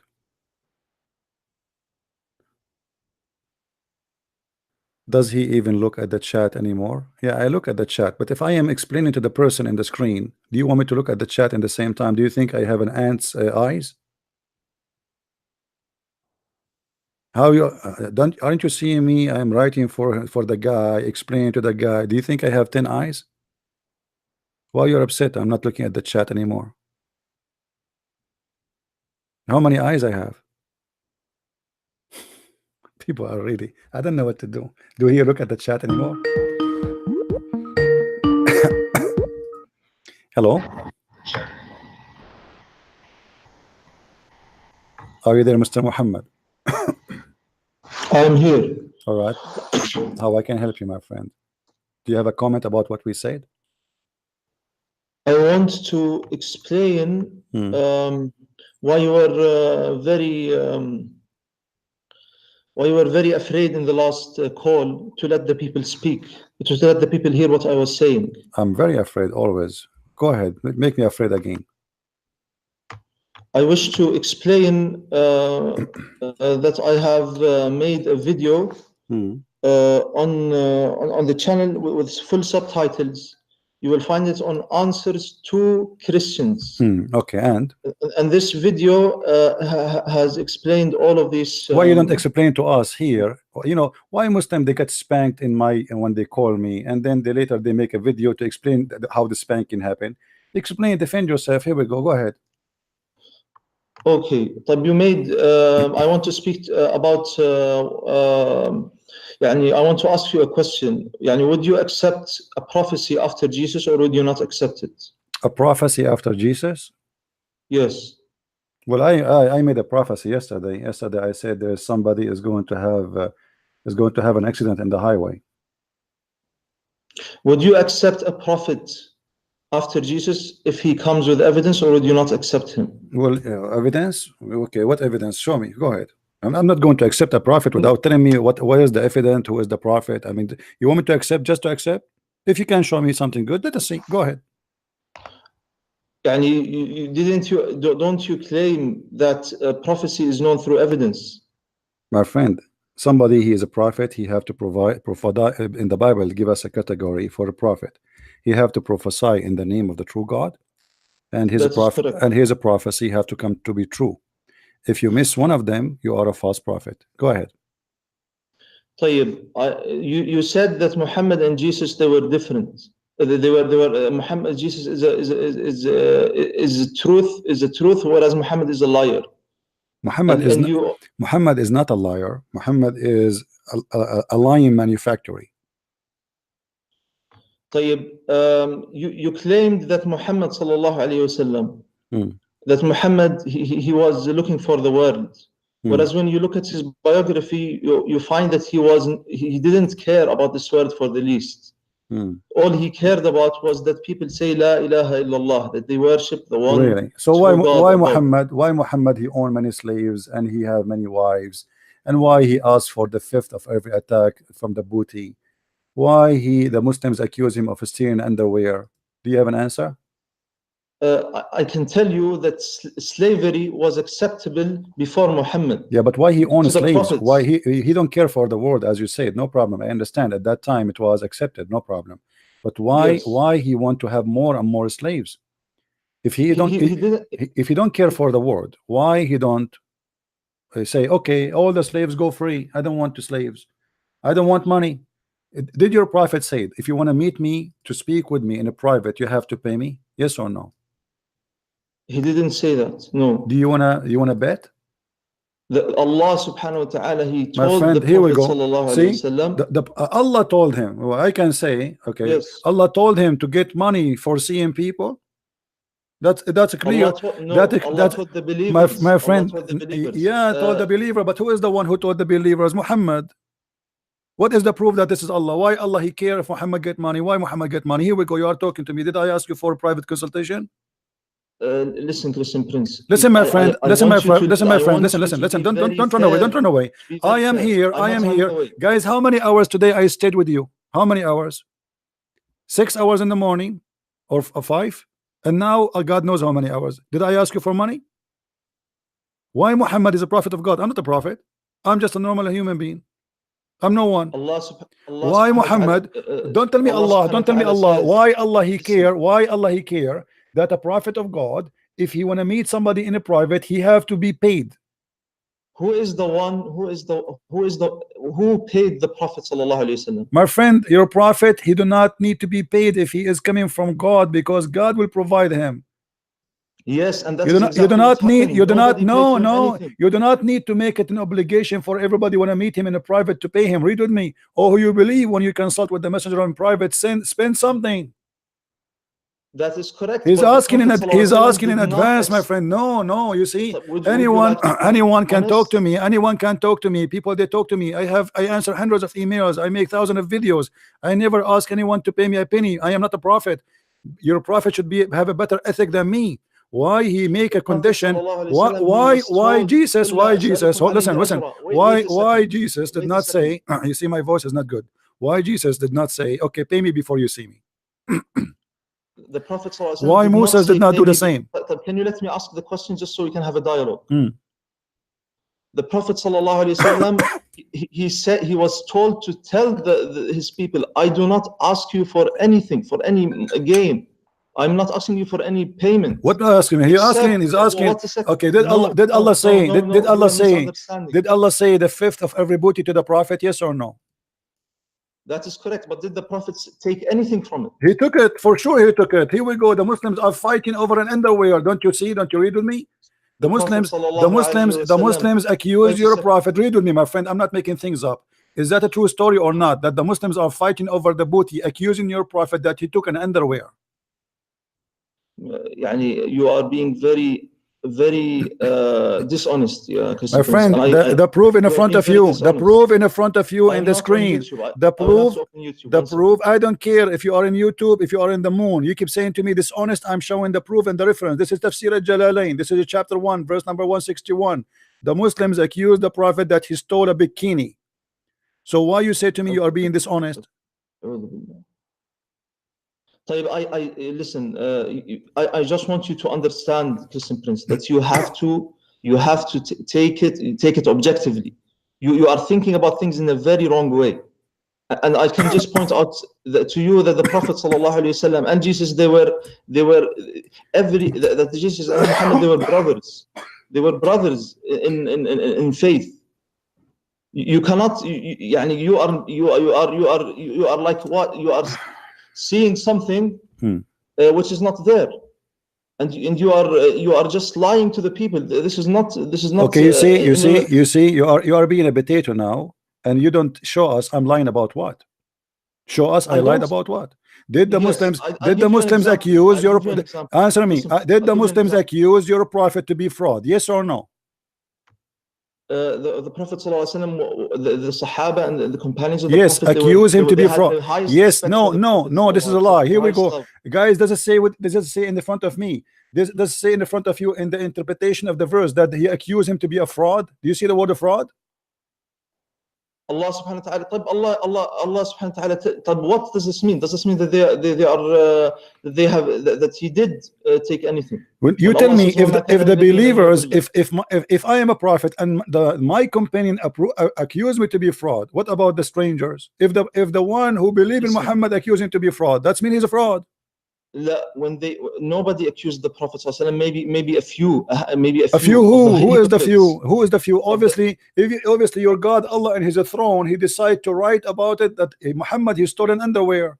I mean, what kind of God? Let me ask you. Your God Allah, he did not write us.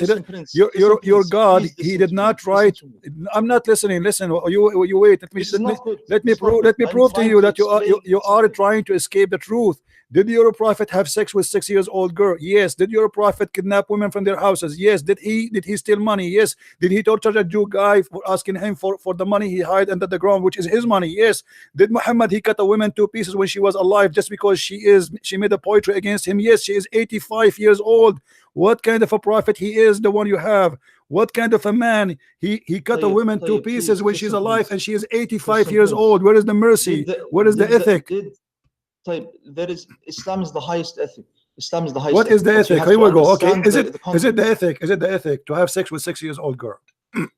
He did not have that. When she was 9, he married her. Is that better? He married her when she was 6, and he entered into her when she was 9. Okay, he married her at the age of 6, so he was molesting her between 6 to 9, and at 9 he have intercourse with her. What kind of a man? He is at the age of 54. He marries a 6-year-old girl. Why is this against the Prophet? I don't because see at all that means he's a pedophile, because this is ethic. Why am a man, my friend? He married her. It was lawful. This is not marriage. This is not marriage. She's a child. In order to marry somebody, she have to agree to marry you. In order to marry someone, she don't even know. She don't even know what marriage means. Do a child at the age of 6 she know what marriage means? There are certain cases where this. My friend, there is someone saying to me 9 years old. No, she was not 9 years old. Stop being a fool. She is 6 years old when he married her. He entered into her when she was 9. He molested her between the age of 6 to 9, and at the age of 9 he have intercourse. At the age of 9 he have intercourse. Now let me ask you. If she is not ready, why a man at the age of 54? Why are you bringing up these things? We have to because you're ashamed of it. This is why you don't want to talk about it. Why? I mean, why? Because we're talking about the ethic of your prophet. Let us talk about different ethic. Let us talk about different ethic. Did Muhammad enter the house of his own son and he flirt with the wife when she is married to him? Did he or not? Say no. I challenge you to say no. What foundation? What kind of foundation? A prophet of God, he entered to the house of his own son when the son is not there and he flirt with the wife. The Prophet ﷺ was the highest moral character. What highest? If your father, be honest, if your father enter your house and he flirt with your wife, is he a highest person? Or he's a scumbag? This is inconceivable of the Prophet sallallahu alaihi wasallam. What inconceivable? What kind of a prophet? Answer me. Why he did that? Explain to me why he did that. Why he flirted with the married women? I wanted to. No, answer me. No, answer me. Why he flirt with? Give me a logical explanation. He is a high ethic. He is the best of mankind. He is the best of people. But he entered a house of the husband, which is his son, and he flirt with the wife, and he said to her with a loud voice, "My heart is flipping for you. Praise be to Allah. My heart is beating for you. I want you." What kind of man he say that? What kind of a man? Okay, here we go. Let me show you.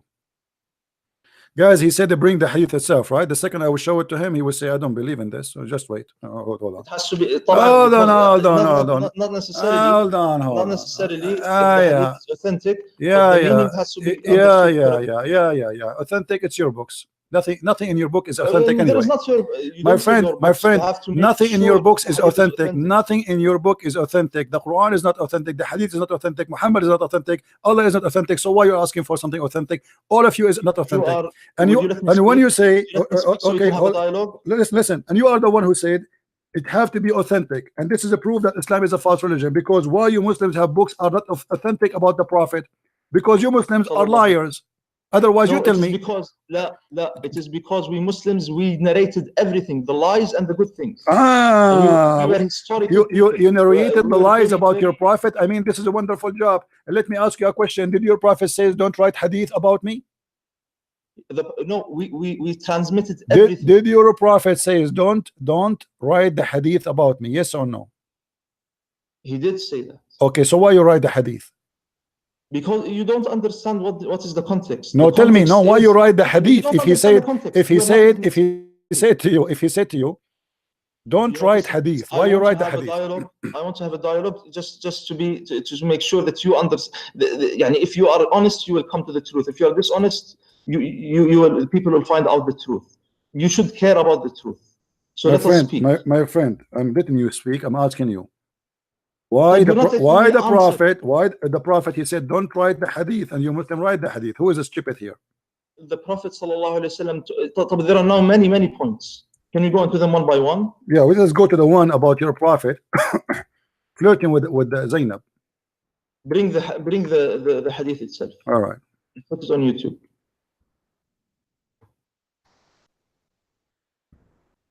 All right. Let's see.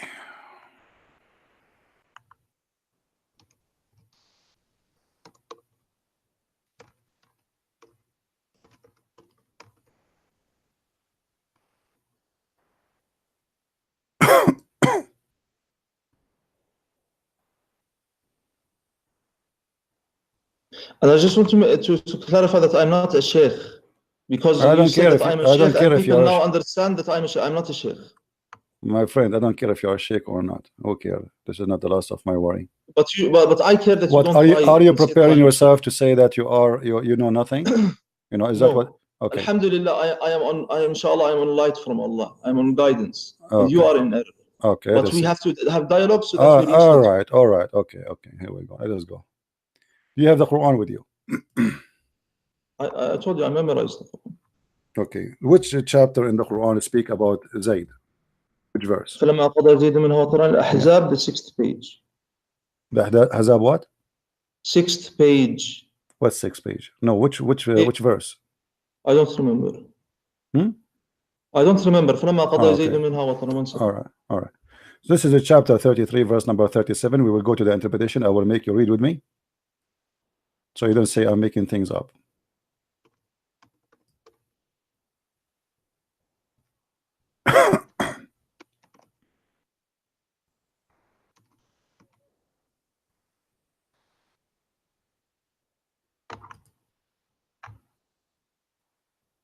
All right.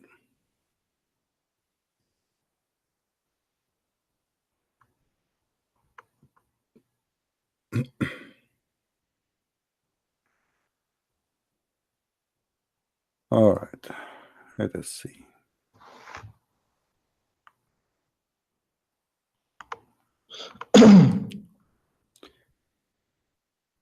Read with me this one in the screen. Do you see it?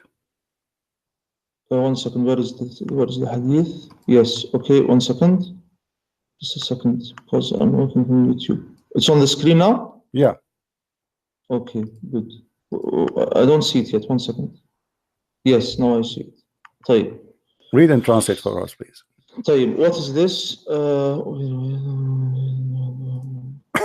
1 second.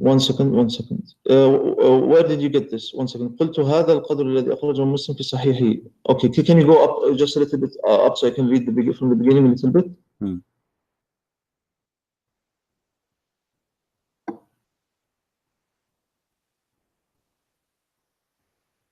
Go up. I don't see. 1 second. This is Tafsir Jami' al-Ahkam al-Quran al-Qurtubi. All right? Yes. All right. Okay. Go down. Read for me and translate. Okay. طيب, first of all, tafsir is not all of it authentic. Read for me. Yeah, it's a lie. 1 second. It's a lie. No, it's I'm a not lie. saying it's a lie. I haven't read it to say it's a lie or not. All right. I'm saying that tafsir, not all tafsir. Right. To know the authenticity of narration, we have to go into the sanad. We have to go into the chain of narrators. Are the narrators honest? Are the narrators with good memory? And if we know this, we can come to. My friend, go to the topic. Read for me and translate. Let everybody laugh. Now we go into the hadith. Okay, read and tell us what happened.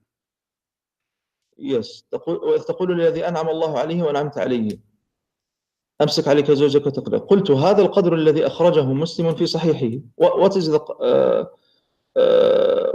the qadr? There's something before it. Can you go up?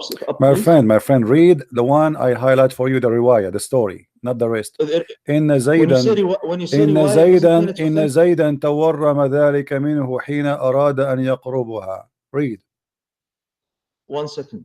قلت هذا القدر الذي أخرجه مسلم في صحيحه وهو الذي صححه الترمذي في جامعه وفي البخاري عن أنس بن مالك أن هذه الآية تخفي في نفسك ما الله مبديه نزلت في شأن زينب بنت جحش وزينب وزيد بن حارثة. وقال عمر وابن مسعود وعائشة والحسن ما أنزل الله على رسوله آية أشد عليه من هذه الآية.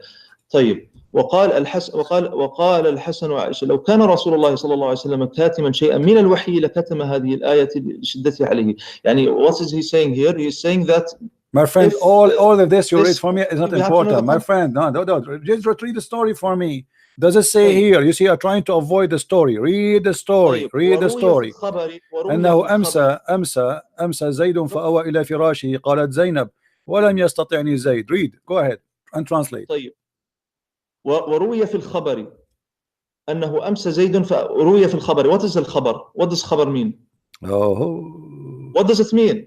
It means a report. Yeah, isn't it all of it? What about isn't it report? Islam? All of it is report. Isn't it the Hadith is a report? Isn't the Quran is a report? What's wrong with you? I'm not afraid of okay, read for us. Why you keep doing blah blah blah blah? You don't want to read. Why you are afraid? Read. Let everybody laugh. Let everybody laugh. You are in trouble. You are in trouble. You will not read it.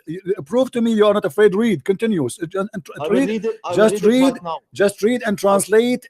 Read and translate. And after you finish reading and translating, explain. Go ahead. طيب وروي في الخبر أنه أمسى زيد but you promise me you give me time to explain. I'm listening. Go ahead. وروي في الخبر أنه أمسى زيد فآوى إلى فراشه قالت زينب ولم يستطعني زيد وما امتنع منه غير ما منعه الله مني. Translate please. Translate step by step. فلا يقدر علي. Step by step. Translate. طيب I have to understand first. طيب أمسى زيد فآوى إلى فراشه قالت زيد ولم يستطعني زيد وما امتنع منه وما امتنع. I will get the original please 1 second because there's something wrong there. وما امتنع.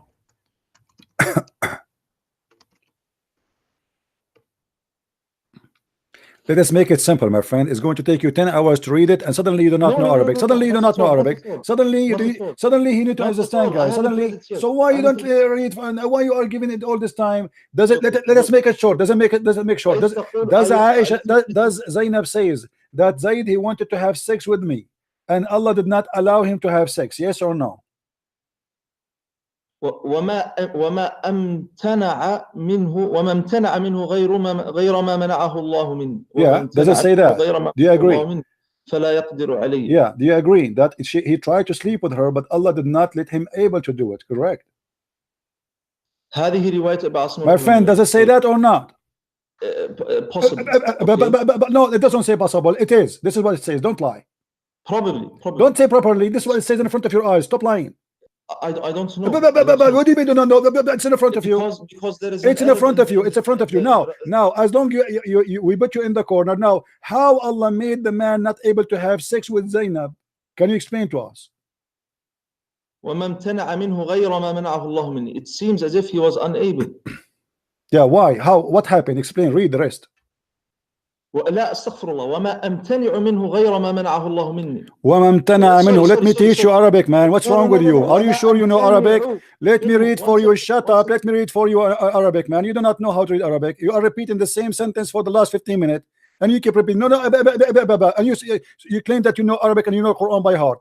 وما امتنع منه غير ما منعه الله مني فلا يقدر عليه. هذه رواية أبو اسمه نوح بن أبي مريم رفع حديث إلى زينب إن أنها قد قالت ذلك. وفي بعض الروايات أن زيدا تورم ذلك منه حين أراد أن يقربها. Translate. يقربها. Okay. This means that she was staying away from him. This is what I understand. My friend, does it say there that his penis became swallowing? Each time he tried to have sex with her, Allah he made his penis swell. 1 second. وما امتنع منه غير ما منعه الله مني فلا يقدر عليه. هذه رواية أبي عاصم بن مريم ورفع الحديث إلى زينب أنها قالت ذلك. She said that about herself. Yeah. And it says here أن زيدا. وفي بعض زيدا. الروايات 1 second. وفي بعض الروايات in other narrations, of course these are narrations. We have to verify, are they correct narrations or incorrect narrations? Are they authentic or inauthentic? We don't just accept, of course. أن زيدا تورم ذلك منه حين أراد أن يقربها. Translate. This means that he was unable. Don't lie. This is not what it says. أن زيدا تورم ذلك منه. Doesn't say that. It says Allah he made his penis swell. No, it doesn't say that. It says tawarrama. Tawarrama. What tawarrama mean? Translate. What the word tawarrama means? Stop being a liar. Tawarrama means something swells. Yeah. So what is that swell? His lips or his penis? Yes, you are correct. You are Okay, correct. so Tawarrama means it swells. let me ask you, why Allah he made the penis of the husband swell? Because Muhammad he flirt with the women. Speak well, please. We are trying to arrive at truth. I'm speaking well, my friend. The story in front of you. I'm not the one who's using the word penis here. It's there. So it doesn't say penis. It says it tawarrama dhalika minhu. Speaking about the penis. Where is the word penis? What is tawarrama? Why they are talking about he cannot have sex? Why they cannot have sex? Because it is swell. What is a swell? It is his penis. Be honest. Correct. Yeah. But Okay. So now explain to us why Allah he made the penis of the husband swell just because Muhammad he flirt with the wife.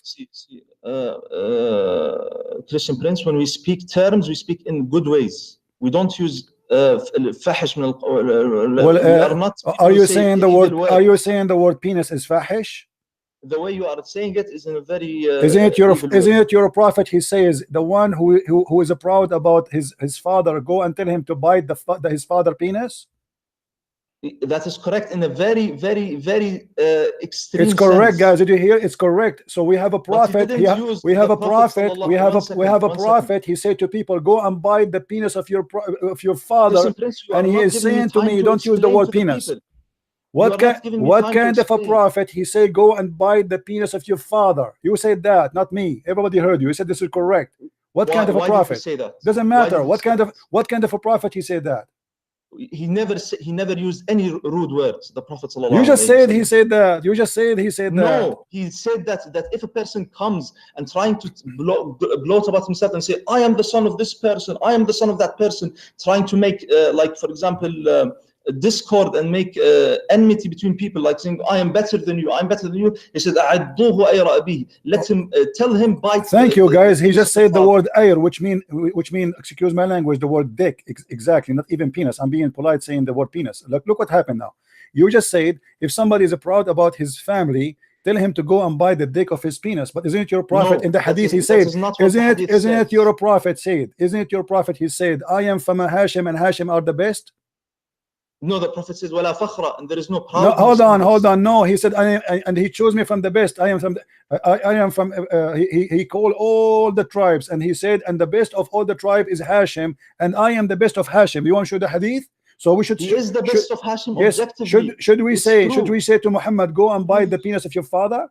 Did the Prophet sallallahu alayhi wasallam? Now let us go back to the topic. Let us go back to the topic. Let us go back to the topic. Listen. You will have to let me address this. Okay, address this. Because you're being dishonest. The Prophet sallallahu alayhi wasallam never ever felt proud of his lineage in this way, as you say. He never at all told the people, I am the son of I am better than you because of that. Yani in the sense that he is making. He is being arrogant. The Prophet ﷺ was very humble when he entered Mecca. He was extremely humble. When he conquered Mecca, he entered into it with his head bowed down, and he was saying, and he ordered to kill women and men who they were accusing him to be false prophet. He forgave everyone in Mecca, okay, except for 10 people. 10 people. Who are they? Who are the 10 people? There's women between them. Yes. So they were of the worst of God's creatures, just like you. See why you are saying those are his family? Still, he want to kill them. 10 people from his family. This is Quraysh. This is his tribe. So what is the favor he do if he don't kill his family? In the top of that, he want to kill his family still. Now we go back to the topic.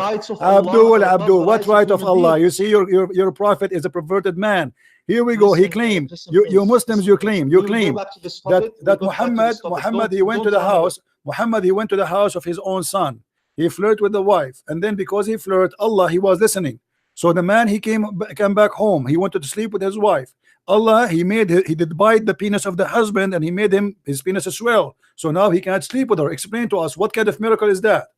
Why Allah he made the man? I want to say that I am not aware whether you are muting me or you're letting me. The people are hearing what I'm saying. They hear you. Everybody hear you. Everybody's hearing. Nobody hear you. I Yeah. have to make sure. Yeah. Because maybe last time many of the things I was saying, they were not there. I'm not saying this no. because I have, don't. People, they hear you. Look at the YouTube. People will hear you and they are laughing. That's why they are laughing. So now, why Allah He made the penis? How Allah? You give me. Okay, let me repeat the question for you. Yeah, why Allah made the penis of the husband as well? Explain to us this amazing miracle. Where is it? It doesn't say it's a miracle. It says it is something which it says that the one who did that is Allah. It doesn't say that. Yes, who is the one who forbid him? Who is the one that did not allow him to do it? It's Allah. She said that in front of you. You claim to speak Arabic, don't you? Tawarrama doesn't mean it swells necessarily. You don't lie. Don't lie. Don't lie. Tawarrama, it means swell, and you are the one who translate. It means that he's unable, probably. This one. Abdul, you see, if I show it to you in the dictionary right now, are you willing to open the camera and do the monkey dance for us? The dictionary, so dictionary now is lying. Even dictionary is lying. No, the Google dictionary is not. But not Google dictionary, not Google dictionary. If I show you an official dictionary, what do you do?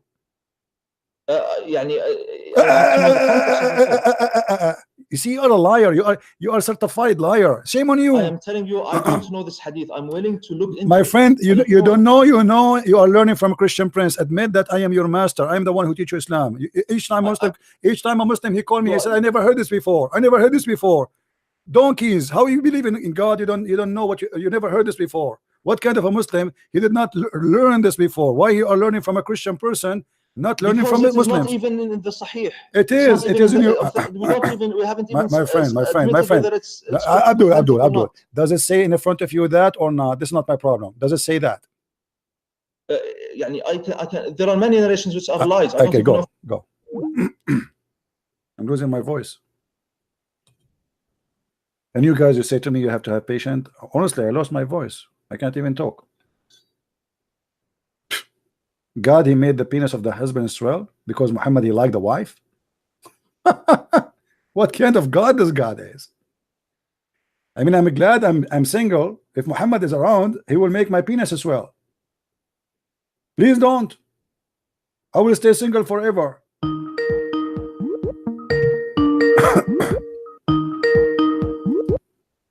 Why you are calling again? Are you going to read, continue, or you will play the game? I do not know what I'm more honest. Inshallah, I'm more honest than you. Okay, then continue. Go ahead. So, does it say tawarrama, which means swell? Be honest. I don't know. Get lost. Don't call me again. No, you are a liar. You see, he said wallahi. He said wallahi. There's no Muslim in the world. There's nobody in the world. Don't call me again, donkey. There's nobody in the world do not know what tawarrama mean. He speak Arabic. Arabic is his first language, and he said he do not know what tawarrama mean. What a big fat liar you are. Taqiyya.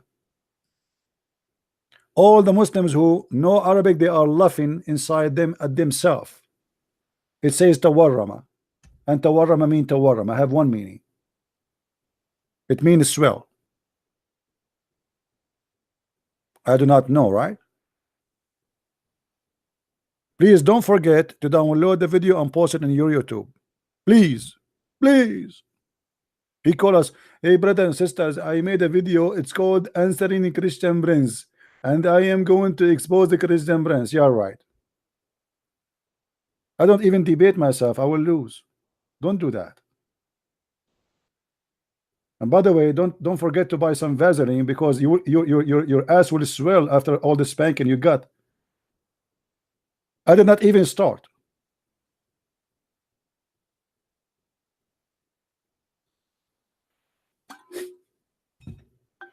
What a crazy, stupid religion. A man, he visit the house of his own son. He see the women. He flirt with her. Where is the dignity? Where is the ethic? Where is the honor? And then what he do? Allah, he made the penis of the husband swell. Look at this. Hello? Hello. How are you, Christian Prince? I'm fine. Yes, I'm Festus. I just want to say one thing about the Muslim. Why are they defending what will not defend them at the last day? I think if you are defending what will not defend you at the end, I think it's good to someone to open their heart and to the truth, not to defend what will not defend them. And also, I have another thing. I was looking at your book, and you said that if someone pray for 83 years, and someone pray for a day is equal. So why someone has to pray for 83 years and someone that pray for one night, between one night, is equal Yeah, to this is 83 years? you know, What a waste of time. once let me tell you. Once a Muslim sheikh, he was debating me. He said, you know, he said, I agree with you. This is not accurate, but here he was exaggerating. What, exaggerating? God is exaggerating, which means he's. When I say I'm exaggerating, it's mean I'm lying, correct? Yes. So he admit that this is exaggerating and Allah is lying. They cannot explain. It's just stupid, you know. And the second you ask a Muslim a question, he never heard it before, he will say to you, I never heard this before. Every day, Muslim, they call me, they say, where you get this from? We never heard this before. Well, this is why I'm a Christian prince and you are Abdul. That is the reason. I think they need to just open to the truth. And the other guy that called you about Jesus, I think if you give Jesus a try, let it try, because what we are enjoying as a Christian, unless you are in it before you know the benefit in it, let him give God a try, let him give Jesus a try and see whether he's alive or not. And lastly, I've been saying it, I don't know how we can you can help us in Africa. I live here in America. I've said it. I don't know your schedule next year. Maybe if you have a time, just to be a blessing to those people in Africa, because we don't really know much, and there's no way we can. They don't know about Arabic. I think I have that passion. I'm a pastor here in around Eastern time, Eastern place, maybe around here. So I was thinking how we can help us here in Africa. I'm here in America. I'm a pastor in church here. So you can be a blessing to those in Africa. Look at your schedule next year. So you can be a blessing for us. So you to be able to open more our eyes to this, because most people, they don't know it. They are just doing it. They don't have knowledge of it. Yeah, my friend, just invite your friends from Africa, invite people from everywhere, and let everybody hear and learn. You know, we do our part, but people, they help to help us so we can spread the truth. Here we go. We make videos. They are for free. People, they can download them. They can save them. They can share them. I do my part. You do yours. Right? Thank you very much. Thank you. All right, thank you, my friend. Thank you. All right, take care. Somebody says to me, can you show me the dictionary? This is an Islamic dictionary. It's called Al-Ma'ani, as you see, and this is the word tawarrama. Do you see it? Is the word is clear for you guys?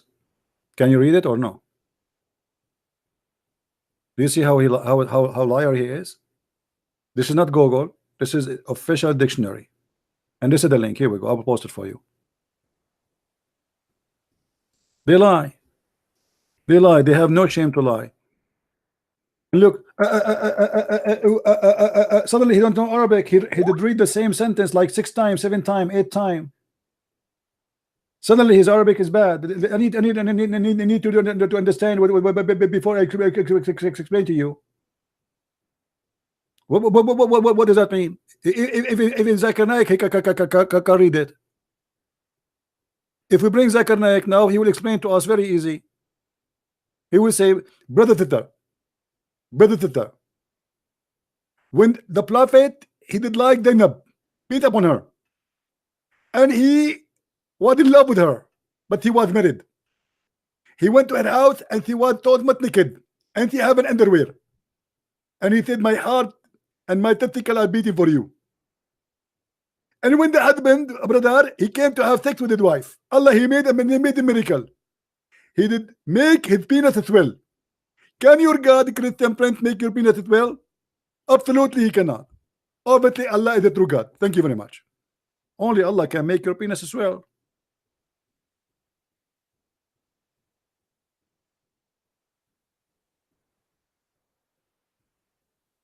Do you see it?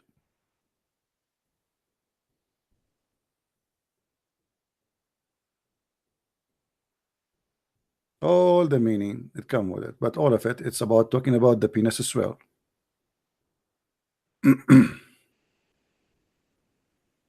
The story itself is speaking about the husband, he could not have sex with her. So what is tawarrama? His penis. It's obvious. As simple as that.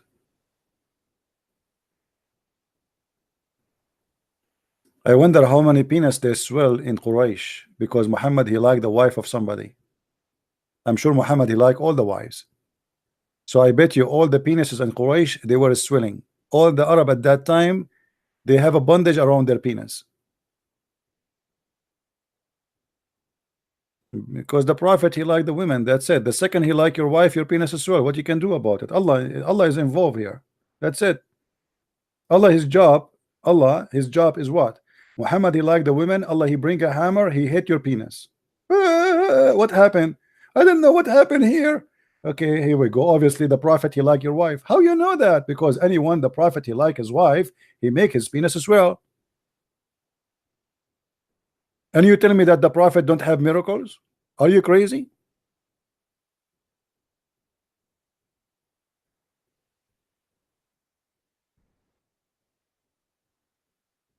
Do we have any Abdul?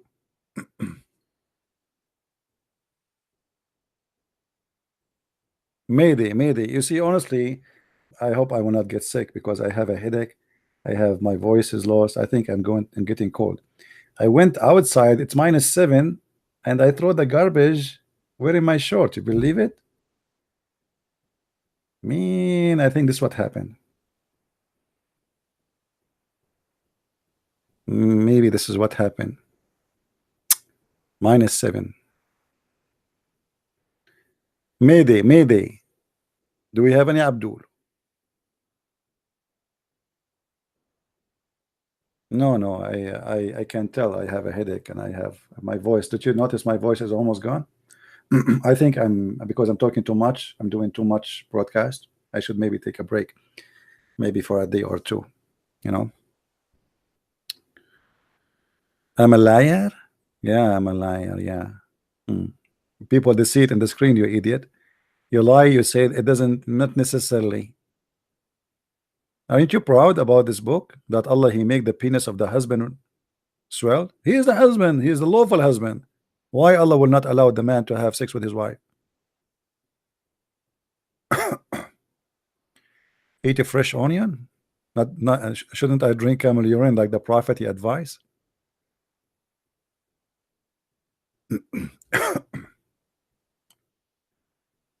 Yeah, I know Allah is very awesome. He is the penis sweller.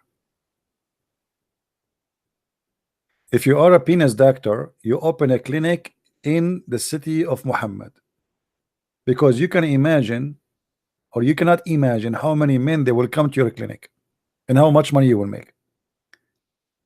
Women walk in the street, the Prophet look at their, actually let me show you, Muhammad, he was doing that always, you know. A woman walk by, look what Muhammad he did. Look at this decent Muhammad.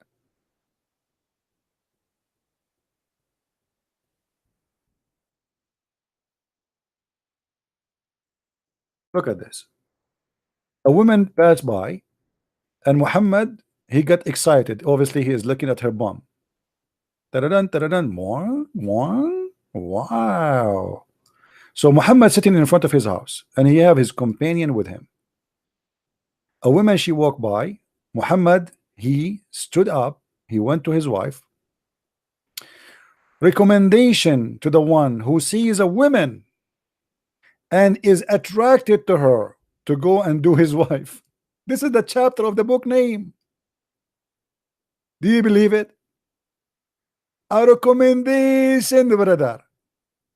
If a man who see a woman, she is not his wife. You see, Jesus, he said, if you see a woman, she is not yours. It's better to block your eye, better than all your body go to hellfire. Look at this guy. If a man see a woman and attracted to her to go to his wife, or slave women, or what? Slave women, and have intercourse with her. Wow. I mean, what a nice advice. Let us continue. Jabir reported that Allah Messenger SAW Mercedes-Benz, he saw a woman and he came to his wife Zainab. What do you mean he saw a woman? What does that mean? You know what? I don't want to speak dirty, right? You know exactly what I'm talking about. He was staring at her. Obviously, he did not see a woman, because you don't get excited and get horny by seeing a woman. Guys, am I being truthful here? If a man he see a woman, why he get excited unless he is thinking dirty? Is that correct? You see, you are your thinking. It's not about what you see, it's about what you think. I will give you an example. If you go, let us say you are inside your house and you have a daughter. Your daughter, let us say she is 17, 18 years old, and suddenly you open the door of the room. It's your house, but your daughter, she is changing her clothes and she is very beautiful. Do you feel anything? No. Why?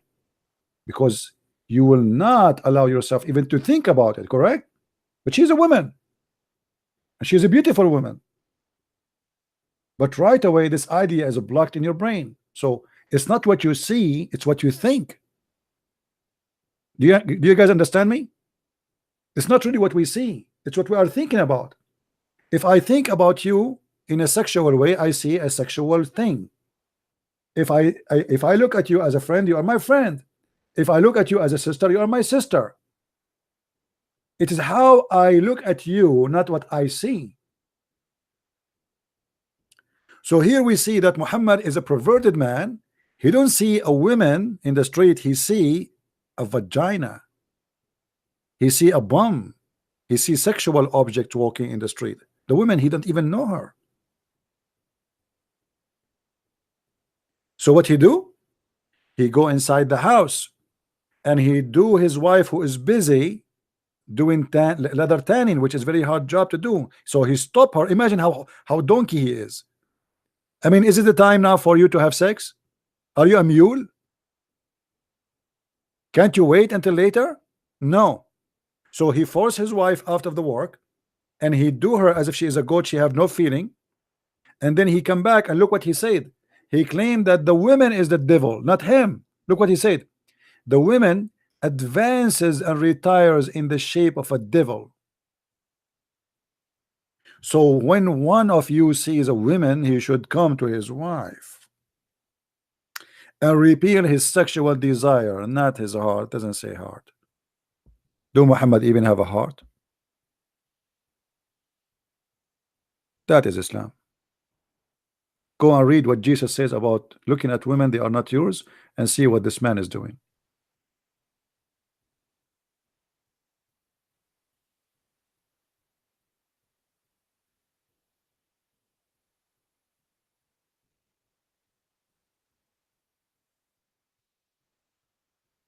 How evil, how disgusting. This is why Muhammad always described women as sex toys, because he cannot see them anything except for sex. In the heaven they are for sex, in the earth they are for sex. The job of women is just to take off their panty and give babies.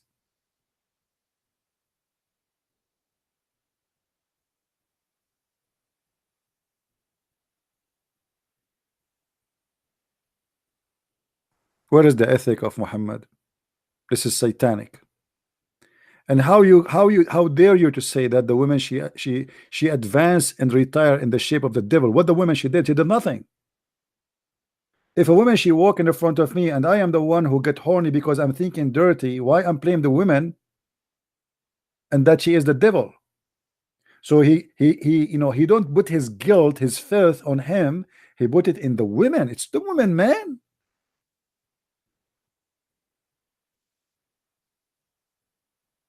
But the woman, she did nothing. She just walked, going home, doing something. And ask yourself, Muslims, do you see that your mother is the devil? Because the women here can be your mother and my mother. Do you really say to your mother you are the devil? So if your mother walk in the front of Muhammad, she is the devil, and Muhammad get horny, do you like that? I'm sure you don't mind. You lost your dignity. Since you worship Muhammad, you don't mind if Muhammad sleep with your mother. At least you will call him daddy. The Muslims, they believe in something. Whoever sleep with my mom, I call him daddy. This is why Muslim women, she get married and divorce and married and divorce and married and divorce and married and divorce. She is like the bike of the town. No dignity. By the age of 40 or 50, she married like 60 husbands maybe.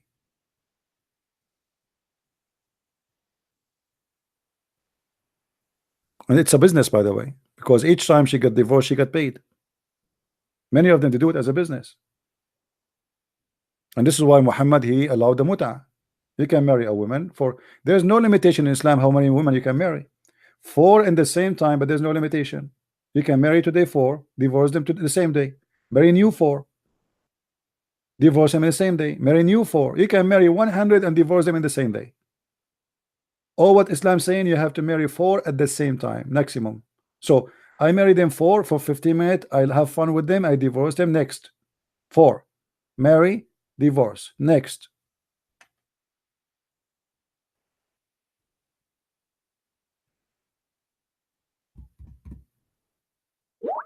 By the way, I'm going to do cleaning to my channel from the videos. This is what we do in order to make people download the videos. So in the coming 48 hours or maybe 24 hours, you will see most of the videos disappear. So if you care to download, then feel free. All right. I do that for many reasons. And the number one, to be sure that people are downloading the videos and sharing them around and all over.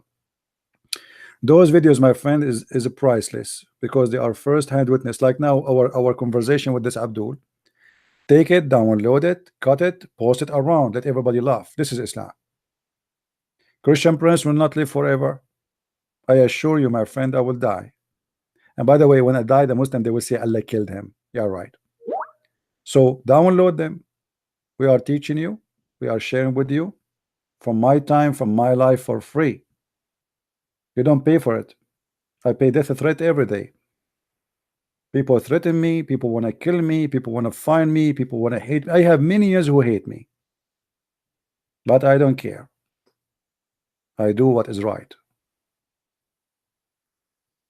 So please download and share with your friends. Post on YouTube, post in other channels. There's many other social networking, you know, post everywhere. Save in your computer in case people they lose it. Let us work together so your child one day will not come to you and say, I'll become a Muslim. Then the Christian Prince cannot help you. It's too late. We gave the flu shot before you get the flu. Educate your children, educate your family, educate your friends, and don't sit mute. If you think that this disease might not come to your house, you might be mistaken. Many people they thought it's not might come to his house, but it came. Your child go to school, he meet with Muslims, they lie to him, they fool him. Christian children are not protected because nobody teach them. We ask Christians, you know, why you don't teach about Islam? They don't want to do it.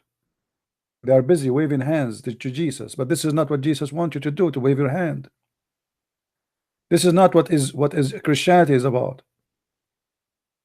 Christianity is about bringing people to Jesus, not waving hands to Jesus. How many people you brought to Christ in your lifetime? You wave your hand to Jesus, thank you very much. He saw it. The Bible speaks of different stories. There's many parable in the Bible speaking about that God, he gave you investment and you have to invest, you have to bring it back. And the investment is not about money. It's about bringing souls. So when you became 50, 60, 70, 80, and then you die, and then you stand in the front of the Lord, he will ask you what you did in your life. What exactly you did, what you did. Did you try to help in anything? Have you ever tried even to do something? What you will say, I was drinking in the bar. I was going to party. I have kids, I have to take care of them. That's all. You bought a new car, you bought a new house. My friend, don't be a number as many they die. There's many people they die and nobody will remember them forever. They are forgotten. Even the Lord will not remember them. Because the Lord, he said, not everyone say Lord, Lord will enter the kingdom of my Father. Who is the one who will enter the kingdom of the Father? Is the one who do the will. And who is the one who do the will? Is the one who brings souls. not the one who bring money. Jesus do not need your money.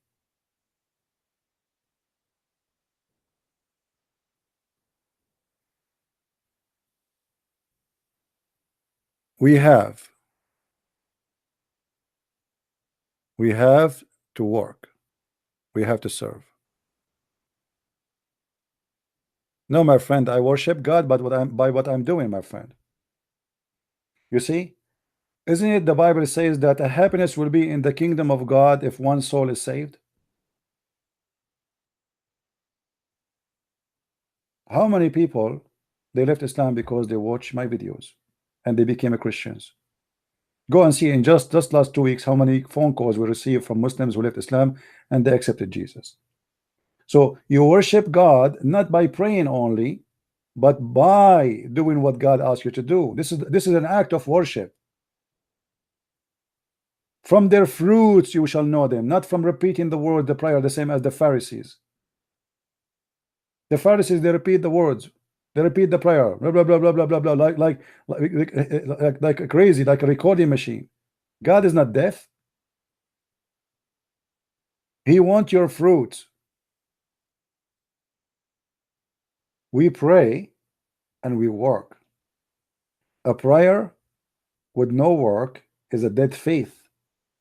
Because a person who pray but he don't do work, it's mean he have no faith in anything. He is a liar. He's a hypocrite. Right?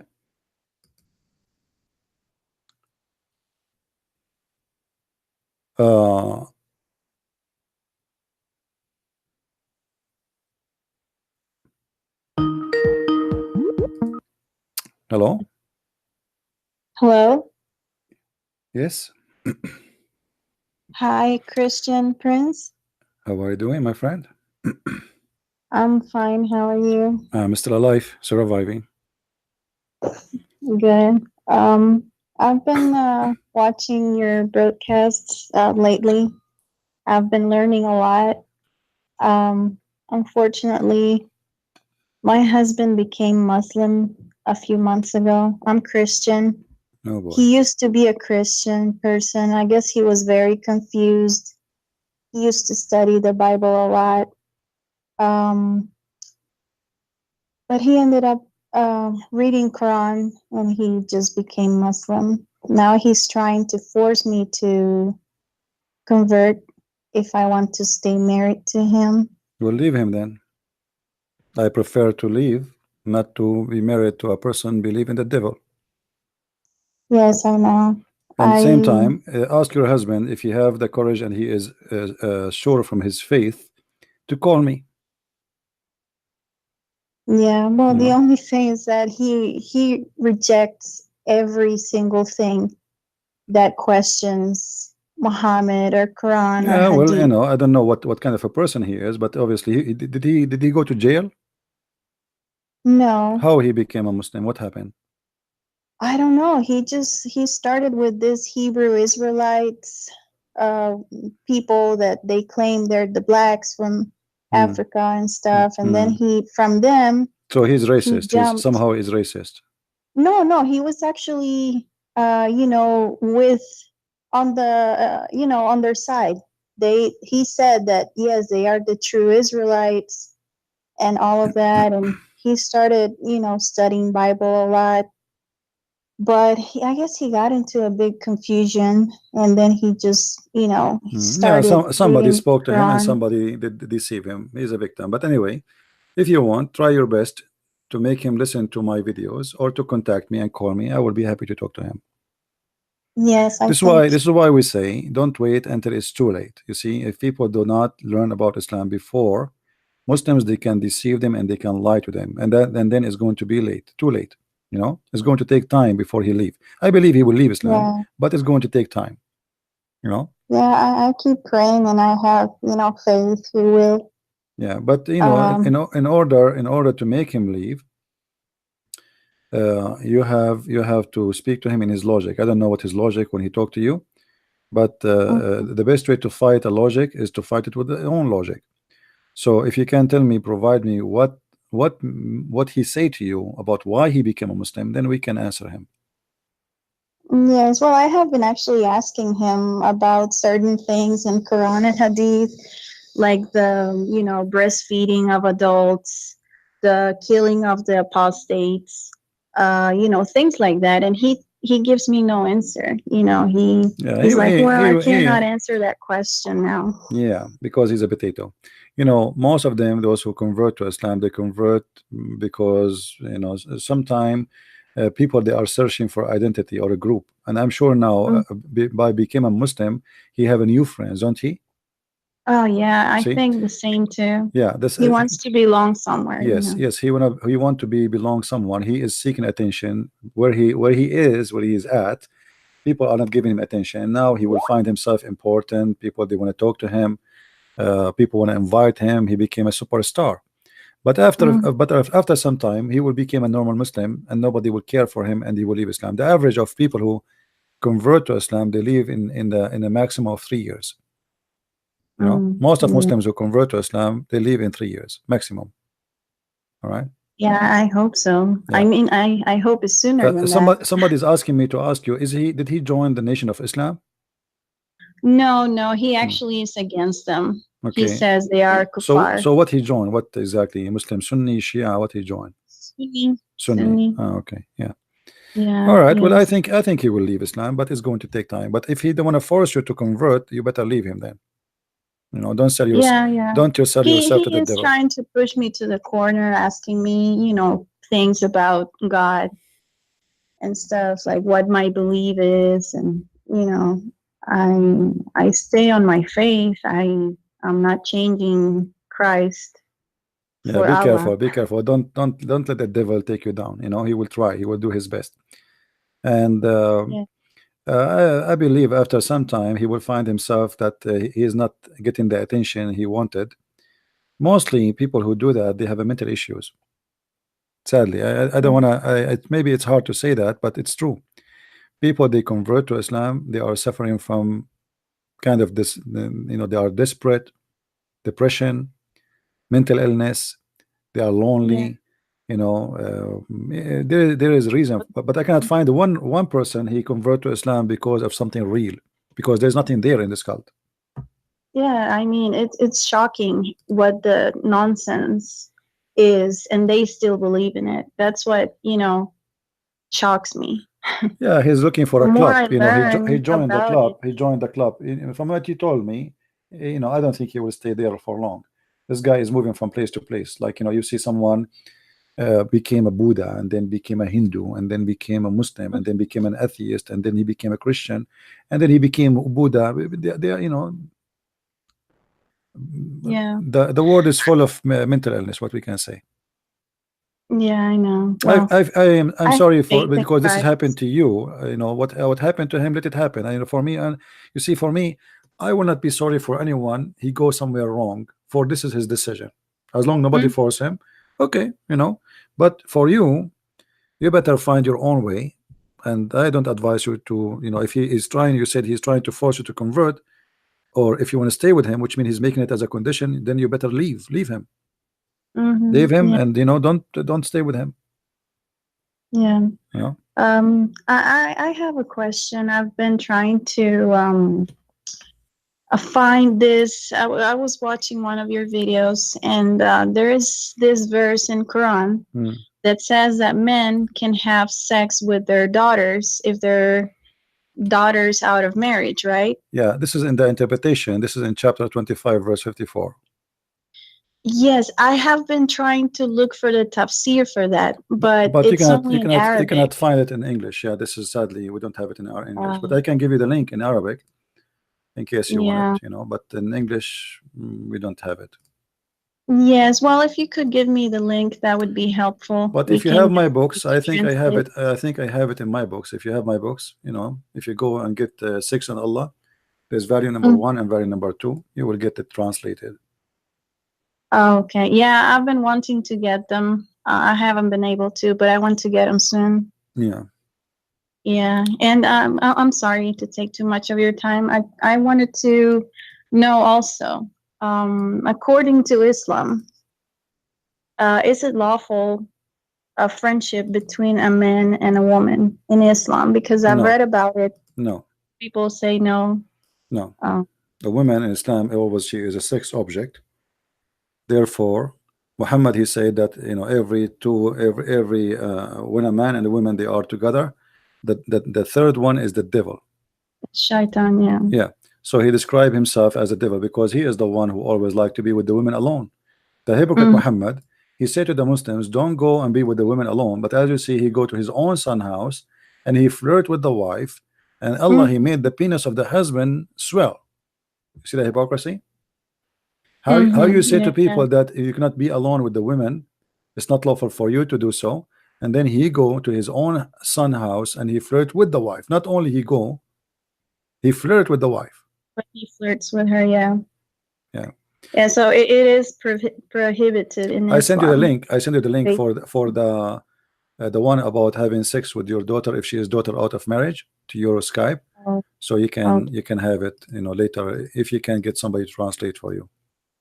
Yeah, perfect. That would be great. I want to show him that. And my friend, stay all with us and learn, so you can occupy yourself with knowledge, and he will not be able to fool you. However, if he try to force you, leave.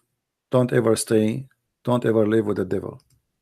Yeah, that's true. Well, thank you very much. You're welcome. And we will God pray. bless you. We will pray for you, sister. We will pray for you. May the Lord help you and keep you strong, so he will not be able with his devil to overcome you. Amen. Yeah. Thank you very much. Thank you. Take care. Yeah. You see, guys, this is what we are talking about. You don't tell your family, you don't share with your family, you have no knowledge yourself, and then suddenly something hit you. Here we go. Look at this sad story. This woman, she never imagined that such a thing will happen to her. Madness. You have a daughter, you have a son, you have a child, you have a wife, you have a husband, they go to work, they see people, they meet people, and they have no knowledge of Islam. And people lied about Islam. Everybody lie about Islam. Obama, he go in TV, he says Islam means peace. Hillary Clinton, she says Islam is peace. George Bush says Islam is peace. The Prime Minister of England says Islam is peace. So what do you expect from people to say? I mean, everybody is repeating a lie, yet everybody in the news says that there is Muslim terrorists want to kill us everywhere.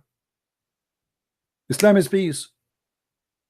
So why you arrested today 3 people? They, you know, a Lebanese guy, he want to put bacteria and poison in the water in Italy to destroy, to kill as many thousands as he can.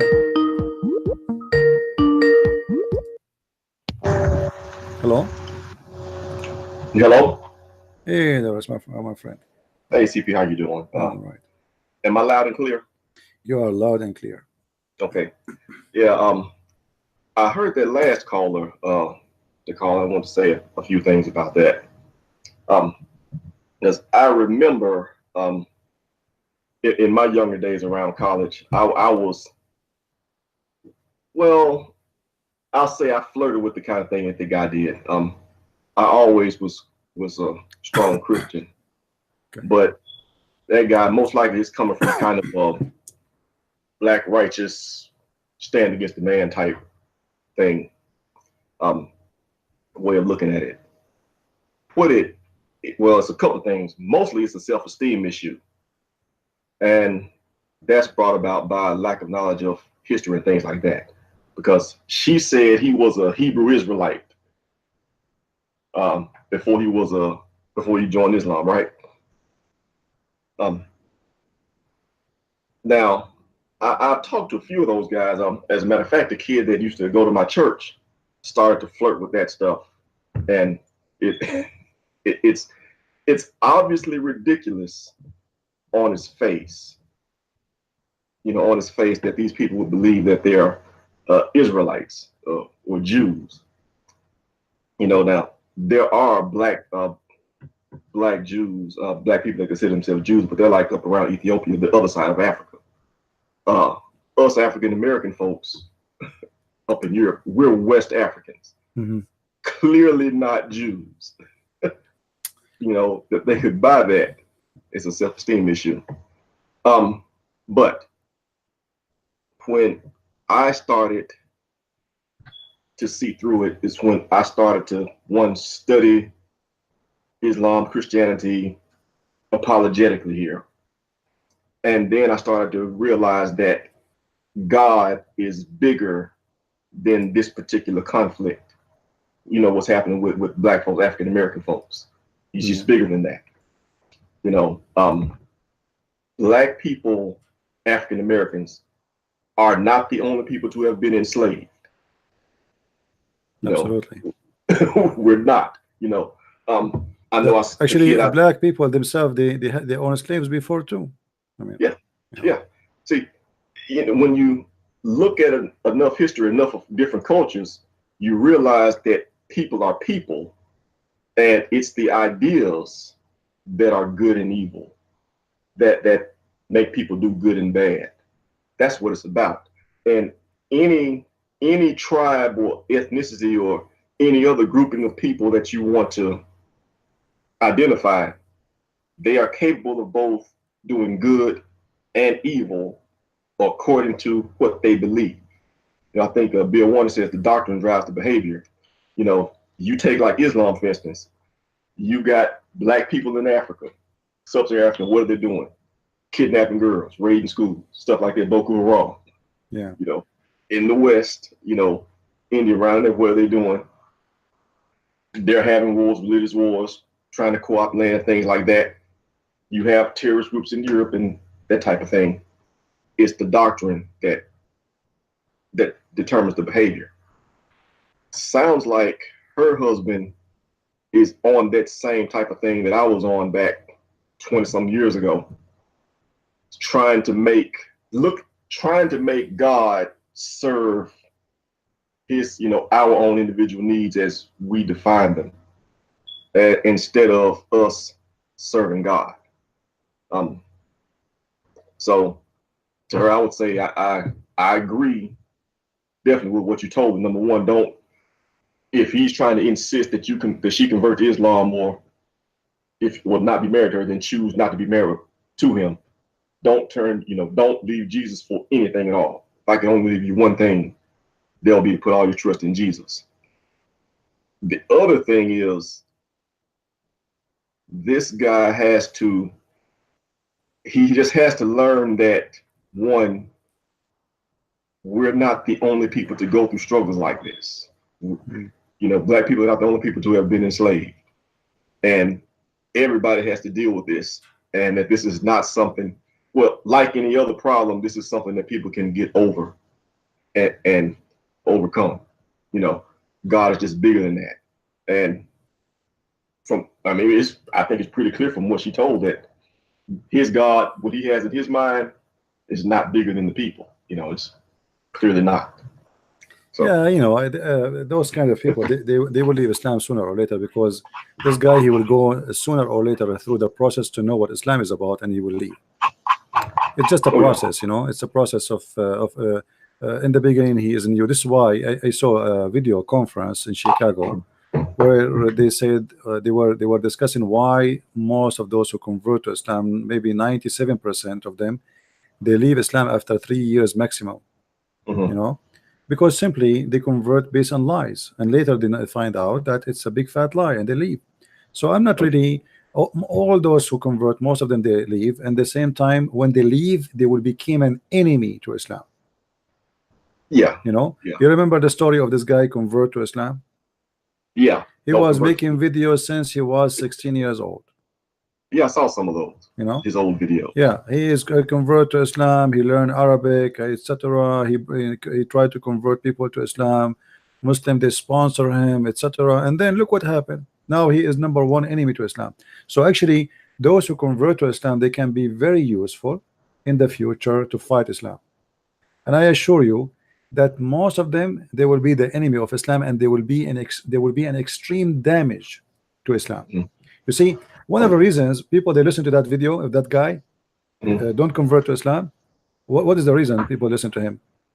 Was he used to be a Muslim? Because he's a Muslim. Like they ask me now, are you an ex-Muslim? Just because I say no, Muslim, they take a credit from me. You know what I mean? The second you say you're an ex-Muslim, it's like, okay, oh, he must be like a big deal now. You know, the same as for the Muslims. You say I am an ex-Christian and became a Muslim. The Muslim, they give you a higher rank, you know. So Okay. Yeah. but those who convert to Islam and leave, they really are going to be the worst enemy to Islam, because they were inside the cult, not outside, and then they knew more than what the normal person know. They cannot lie. They can, you know, like if you go to this guy convert to Islam, he have tons of videos. Go and watch his videos about how amazing the Prophet Muhammad, how beautiful Islam is, and look what happened. What happened? Suddenly he discovered that he was a fool. Everything they told him, it was a lie. It was a scam. Yeah.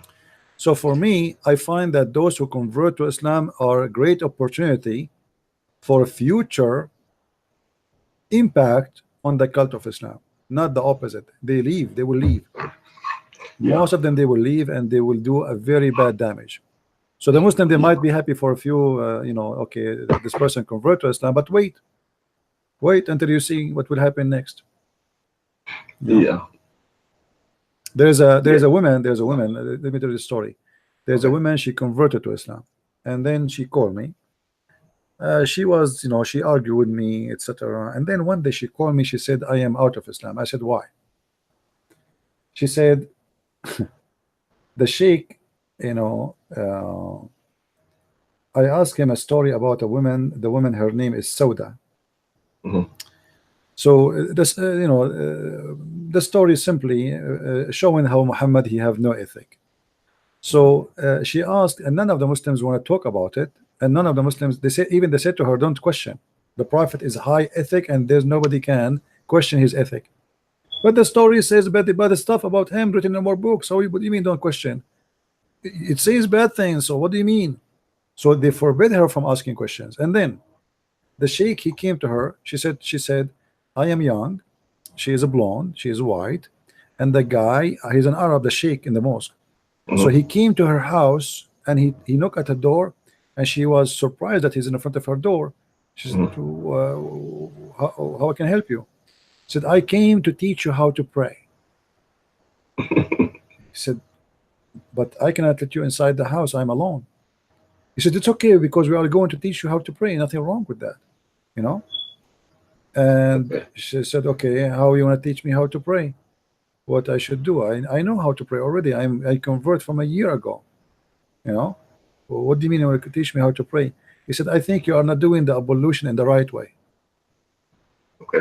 The ablution, he want to teach her how to do ablution, which means he had to go with her in the bathroom. She have to lift up her skirt. Are you going to wash her feet and her hands and you know? So right away she said to me that everything he was telling me in the mosque, it was the opposite from what he want to do when he come to me. He's a sheikh. He's not like a normal Muslim. Okay. So and then she start you know, like questioning stories about Muhammad, and she noticed that Muslims are no better than their prophet. They don't allow the questions about Muhammad because they don't dare to face the reality of how filthy he was, and their reality is more ugly than his reality. They do everything not right, but yet they claim to be the best of mankind. Everything illegal. The one who break the credit card are Muslims. The one who, if you go in Europe now, you know, if you want to have a fake, you know, software, where do you buy it? Muslims. I went to the Philippines, you know, and my phone damaged. I want to fix it. So I went there. The whole place is run by Muslims. What they have? Windows for free. Any software you want for free. $1. $1. They are controlling the market of theft. If your wallet is gone, who is going to find it for you? As the Muslims. If you have a son is kidnapped, who is going to find your son? The Muslims. If you have a person who want to buy drugs, you buy it from whom? From the Muslims. If you want to have a fake passport, from whom? From the Muslims. Okay. You know. Yeah. But yet, when they speak about dignity, nobody have dignity like them. Nobody. They are the best in the world. Nobody is decent as they are. Yeah. They use the example of Muhammad to basically give them permission. The same when you speak about Really Muhammad. The second you start talking about Muhammad, they give you that he is the best. Like this guy here that he just called me. I'm showing him that the Prophet, he look at the woman, she is married and he is flirting with her, and Allah made the man penis swell, and still he's saying the Prophet is the best of mankind. Imagine your father come to your house and then he flirt with your wife and he is the best of mankind. Yeah, your own father. You see, Yeah. I mean, the madness is it's kind of a stupidity versus madness. You know, they are in competition with stupidity. Madness in competition with stupidity. Yeah, I mean, Yeah. because think about it. I mean, you are just reading for me yourself. You are reading that he was flirting with the wife, which is married to his son. It's not even a stranger. To his son, yeah. Of all people. I mean, what a shameful person. If a friend do that to you, you know, he is a scumbag. He's just a friend because he betray you. Yeah. So what about, you know, like you see, we have a similar story in the Bible about David, right? Right. David, he did commit sin, and he wanted a woman, she is not his. But you will see David, he cried for God, asking for forgiveness. He don't make himself a hero. Hold on, we have Abdul. He's calling. Hold on. Punishment. Yeah. Hey Abdul, why you are calling? I just listened to the last caller. Yeah. When you said that the Prophet, I read about the topic you were saying, and it is completely different to what you are saying about the Prophet sallallahu alaihi wasallam. What do you mean? The translation of the verse is completely different. What translation? The explanation of the verse is completely different. What verse? I just want you to know what the that, verse? What verse? What verse? The verse وتخفي في نفسك ما الله مبديه وتخشى الناس والله Okay, what about it? Go ahead. Yeah, what is the exegesis of this verse as I'm reading now? It doesn't say that the Prophet ﷺ was flirting with the wife of really? With his son. It doesn't, of course, and it doesn't say that at all. What happened is do you want to challenge? I'm not really read on this issue, but I am reading. No, you call me. No, my friend, you call me, so you don't tell me I'm not read about this issue. Do you want to challenge me that he flirted with her? The Prophet _Allah did not flirt. My friend, do you want to challenge me? Yes or no? Either you say I will challenge you, or you say I will not challenge you. So what do you want to do? Choose one. I can go into it and read it with you. My friend, don't tell me I go challenge me. I want you to get me busted because one of us is a liar. So what about you get me busted? Can we go? I'm not a liar. I'm not a liar. I'm not saying. Go into it. No.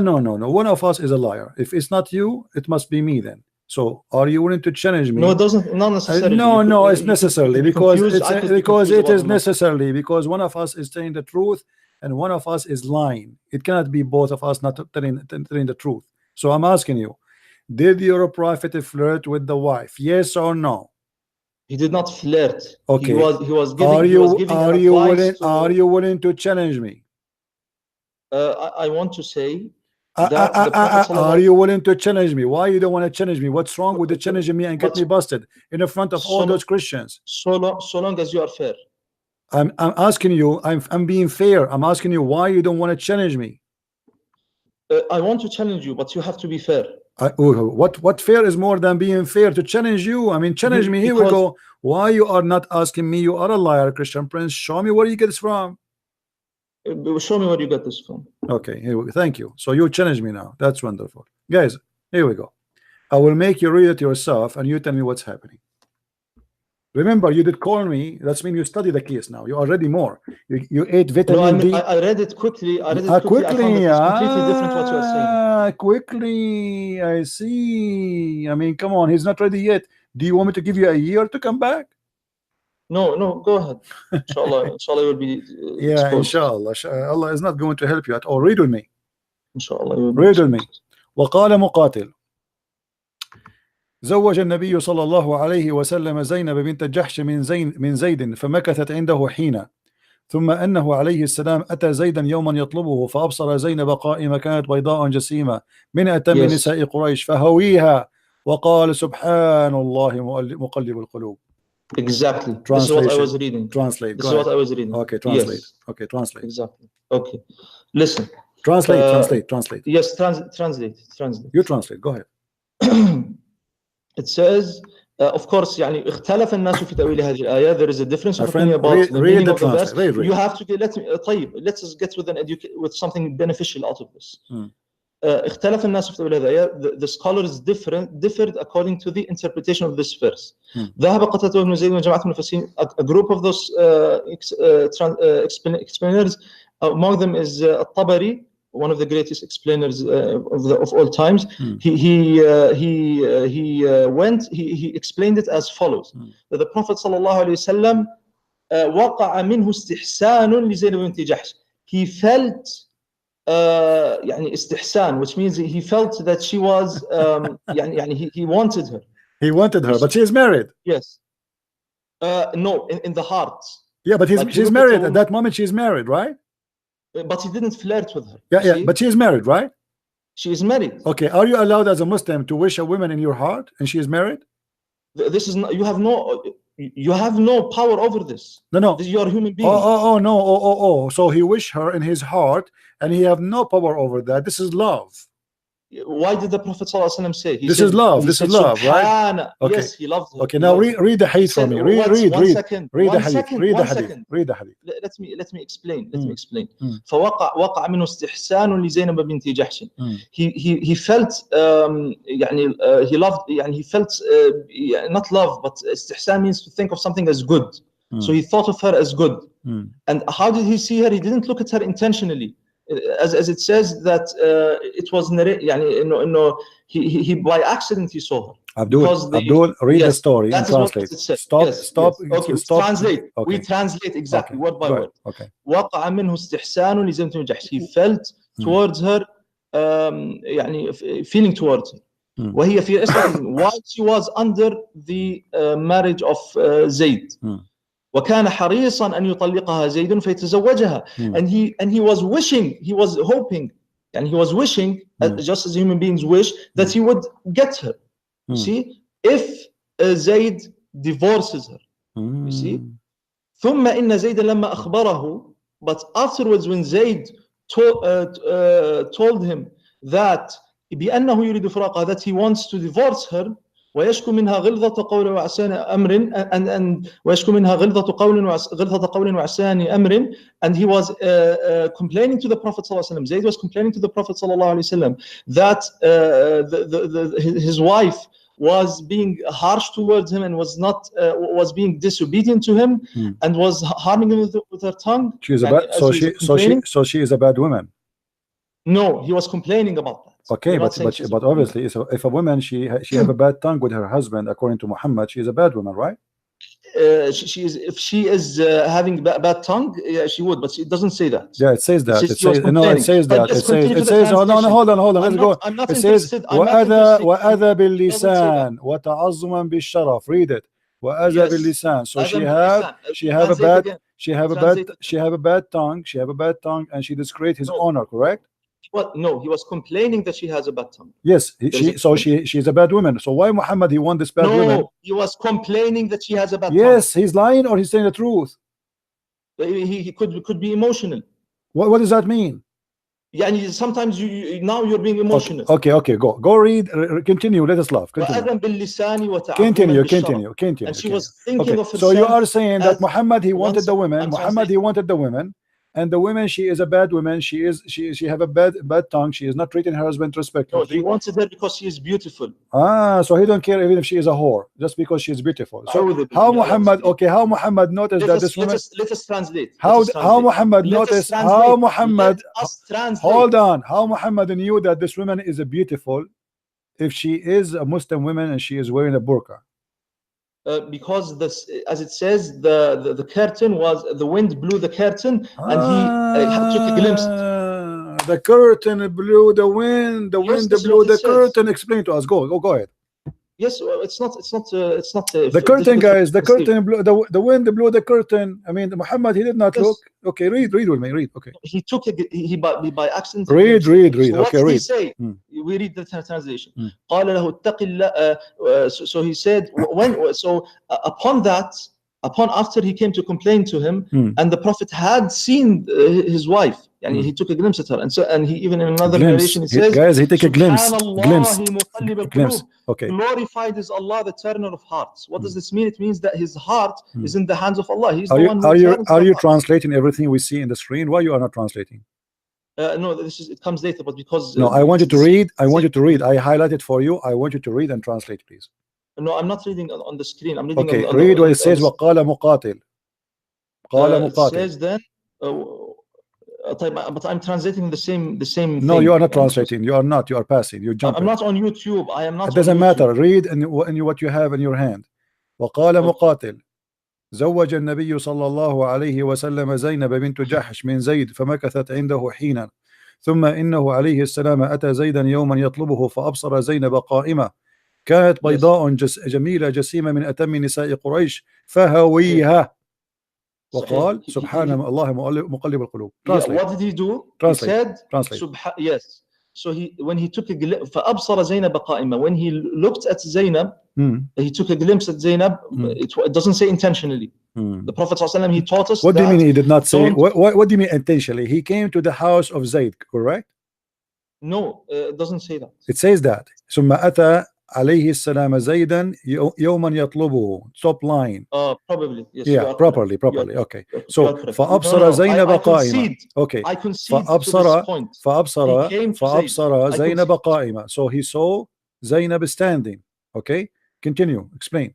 Yes, he saw Zainab standing. And she was? Okay. She was beautiful and white. And of the most beautiful women of Quraysh. And big and fat, and she is from the most beautiful women of Quraysh, correct? That is correct. Okay. So hawiyaha, something in his heart came into his heart. Okay, so now he is in love with women she is married. He is a human being. He said, Subhanallah muqallib al-qulub. Okay. Let us say you are a human being. Can't you hold your tongue from speaking to a married woman, saying to her, my heart is beating for you? Is that normal? He didn't say to her. He didn't say that. No, he said that to her. He said that to her. Read with me carefully. It says, فَسَمِعَتْ زَيْنَبْ. He did not say that in his heart. He speak that.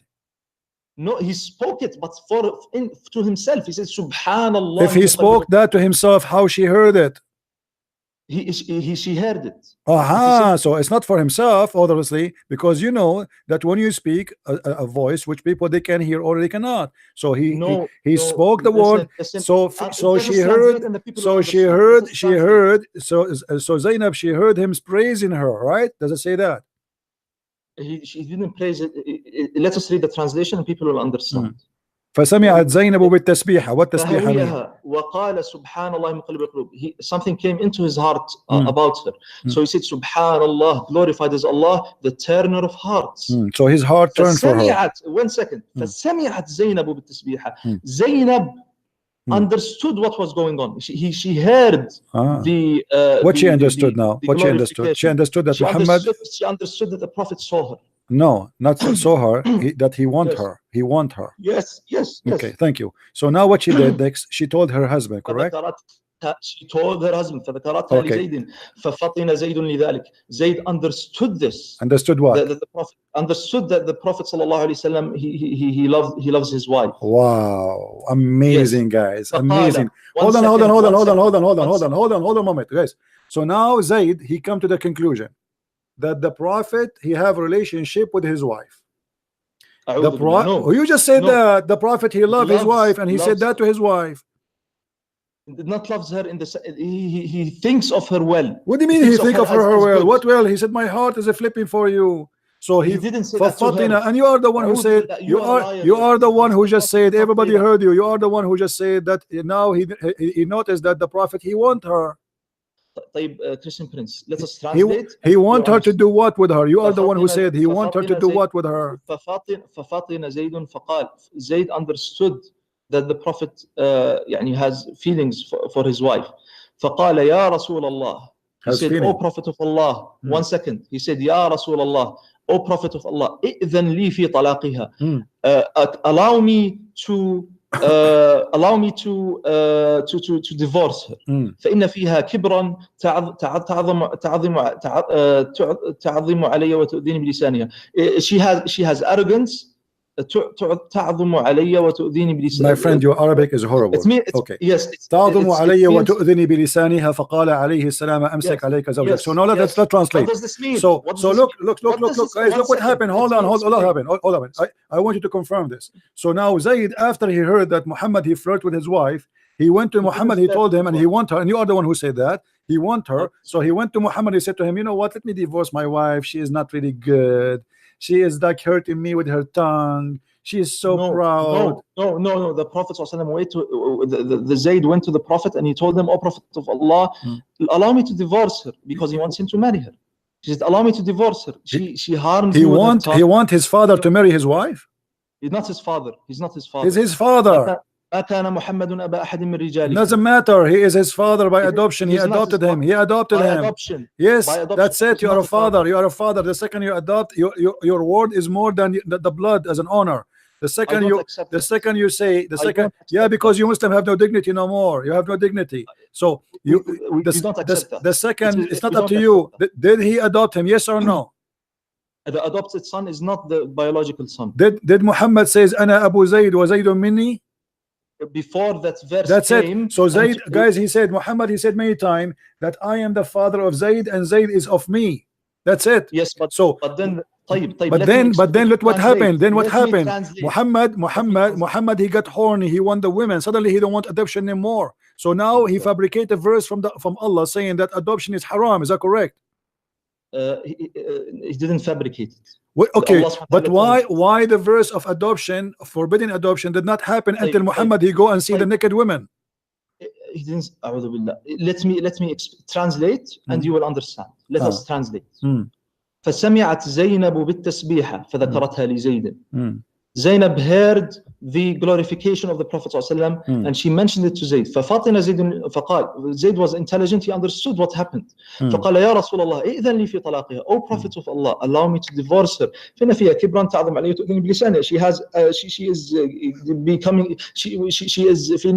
is greater than me in status, and she is using her tongue and harming me with her tongue, because he wants the Prophet to marry her. فقال رسول الله صلى الله عليه وسلم, the Prophet صلى الله عليه وسلم said, أمسك عليك زوجك واتق الله. Hold your wife to you and fear Allah. Okay, hold on. What does guys, this mean? Here, look at the scam of Muhammad. A second ago he was in the house of the man flirting with the wife, and now the husband is saying to him, I want to divorce her. Muhammad said, man, keep your wife for you, man. Don't do that. Don't divorce her. Why you want to divorce her? But is it him? Is it him who flirt with loud voice so the woman, she will hear him and she will tell her husband? He intentionally said. Don't he knew? He intentionally. What do you mean that intentionally? Here we go. The man, he came and now he want to divorce his wife. He never wanted to divorce his wife. He's happy with her, and now he noticed. And you are the one who said to me, "Fafatina Zayd." So Zayd, he noticed now. My father, he want my women. He want to have sex with her. So let me divorce. One second. Why did the Prophet ﷺ advise Zayd with that? Because he's trying to say that I am not the one who won it, but he want him to divorce it. You are the one who said that, right? So that's mean he's hypocrite. In his heart, because he was honest. No, he's not honest. He's not honest. You are the one who said to me, in his heart, he want her, right? Sahih. Okay, so in his heart he want her, in his tongue he don't want her. That is hypocrisy. That's a lie. No, that is the truth. That's the truth. What the truth? If I say to you, I don't want your wife, don't divorce her, but in my heart I want you to divorce her, where's the truth? You give the advice when you are what advice? What kind of advice? I go to your house. I am the one who destroyed your house already. I am the one who went to your house, flirted with the wife. The wife, she told the husband now he want to divorce the wife, and now the husband coming to me, and now I say to him, oh, keep your wife for you. And look what happened. Allah, he sent him a verse, says to Allah, said to Muhammad, why you are hiding what Allah revealed to you? Which means Allah is part of the crime. Allah is involved. Allah is involved in the. Let me explain. Oh, no, I will let you explain. Allah, he sent the verse saying to Muhammad, why you are hiding what I revealed to you? What Allah revealed to Muhammad, that I will give you that woman. Is that correct? Allah subhanahu wa ta'ala, he says, وَتُخْفِي فِي نَفْسِكَ مَا اللَّهُ مُبْدِيهِ. You hide from the people what Allah will make so clear. Muhammad is a liar again. Why Muhammad? No. Why Muhammad is hiding what Allah revealed to him? There are many things here. The first is that the Prophet sallallahu alaihi wasallam, he gave advice to Zayd that he hold his wife, because he did not although he loves her, but he has an obligation to give an advice. He said, "Amsik alayka zawja." And then Allah subhanahu wa ta'ala tells him, وَتُخْفِي فِي نَفْسِكَ مَا اللَّهُ مُبْدِيهِ. You hide in yourself that you love her. You see, that you want her. But Allah subhanahu wa ta'ala will make it clear. You see, وَتَخْشَى النَّاسَ.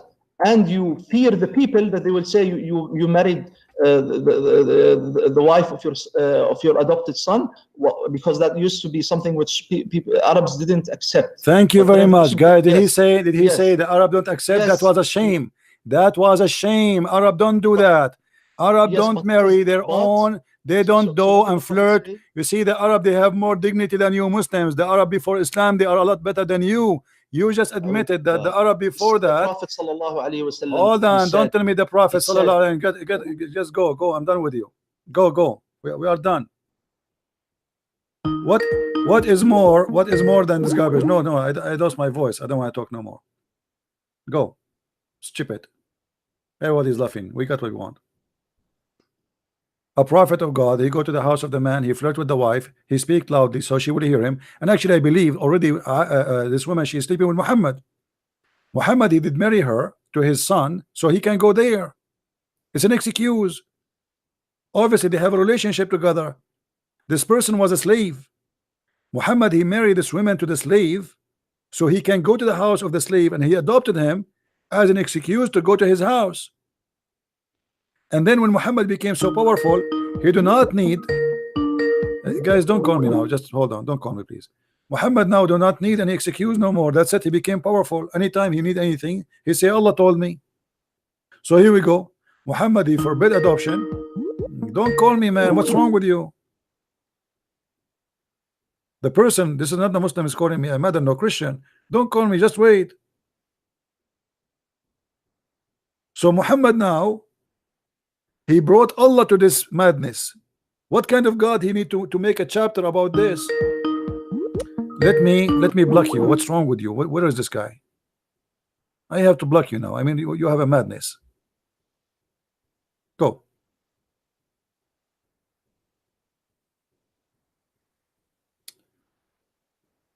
In order to make things legitimate, he bring Allah and says, Allah told me. Why you are hiding your love to the woman? What kind of ethic of God does have? Allah will encourage me to have a lust of a woman she is married, and now I'm trying to make her get divorced. Muhammad is the one who made her get divorced, because he is the one who said that to her. And I am sure that this woman, she is in conspiracy with Muhammad already. He told her, when your husband come back, tell him what he can do. He's no one for me. He knew that this guy would get killed in a second if he say no. So the man was smart. He said, oh, Muhammad, he want her, he will kill me. Obviously, he's sleeping with my wife already anyway. When a man come to your house and flirt with your wife, and the wife, she tell you that, and then the proof that the wife is a whore. Look what the wife, she say. The wife, she say, and after the prophet, he flirt with me. Each time my husband want to sleep with me, Allah, he made his penis swell. Isn't it obvious that this woman is a whore and she's a liar? Because who's going to believe in such a lie?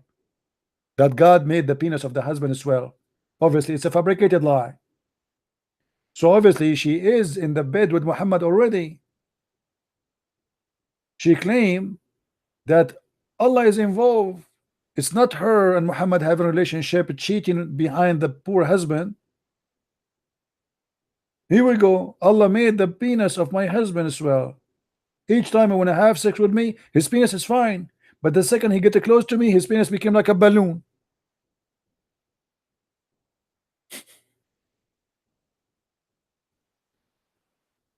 What do you want more to prove that Muhammad is a false man?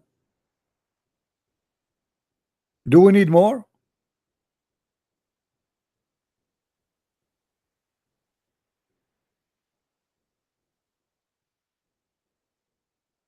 This is God. If this is God, what is Satan? If this is God, what is Satan? Look what is involved in this conspiracy about the penis of Muhammad. Everybody tried to make the penis of Muhammad. Why Muhammad need this woman anyway? Muhammad have many wives already. Why he need more? And look, if we go in the Quran, you will see the verses before it. How Muhammad he got this woman to be the married to that man and later to be married to him? Let us see.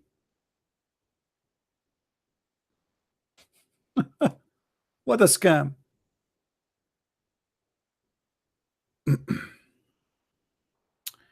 You will see here, if the Prophet and Allah they decide a matter, if Allah and the Prophet they decide something, what they decide? Sex party. You believe it? Sex party. Allah and Muhammad they decide sex party. They sit together and they made a decision. Read carefully with me. Chapter 33 verse number 36. وما كان لمؤمن ولا مؤمنة إذا قضى الله ورسوله. Who is the one who make decision in this world? Allah and Muhammad. Read it. If Allah and the messenger they decide a matter, Allah and Muhammad decide a matter, it's not to the believers to say no. That's it. Muhammad he want the women. He want the women to marry from this man. He want the women to get this divorce from this man. He can take any woman. According to the book of interpretation, they said Muhammad he was given many privilege, and one of them, if his eyes fall into a woman, her husband must divorce her immediately. If his eyes fail into a woman, her husband must divorce her. Who said that? Ibn al-Arabi. Go and read and laugh. Read with me. It is not fitting for a believer, a man or a woman, when a matter has been decided by Allah and his messenger. Who is Muhammad? Muhammad and Allah they make decision together. This is shirk. Muslims are mushrikeen, kuffar, pagans. They kiss a black stone, they worship Muhammad, they consider him that he and God they make order together. Muhammad and Allah they make decision together. How that can be? Imagine that I say to you that me and Yahweh we make decision together. What does that mean? Isn't it obvious that I'm saying that I share decision with God? Is that correct, guys? Isn't it clear? And what is the matter? It's about Zayd. Read, here we go. It's about Zayd. What the matter? It's about sex. It is Allah and the messenger to decide. That's it. Muhammad he want the women. Allah he want Muhammad to have the women. The rest had to shut up. If this is religion, what is shit? Excuse my language. If this is God, then what is shit? If this is a prophet, so what is sewage?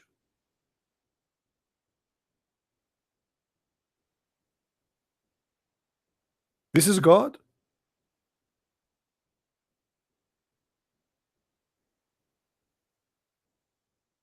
I don't like to use those words, but I have to use it. I mean, you people have to be crazy to believe in this garbage. Allah and Muhammad they decide a matter, and what is about? It's about Muhammad. He want to have a woman. She is married.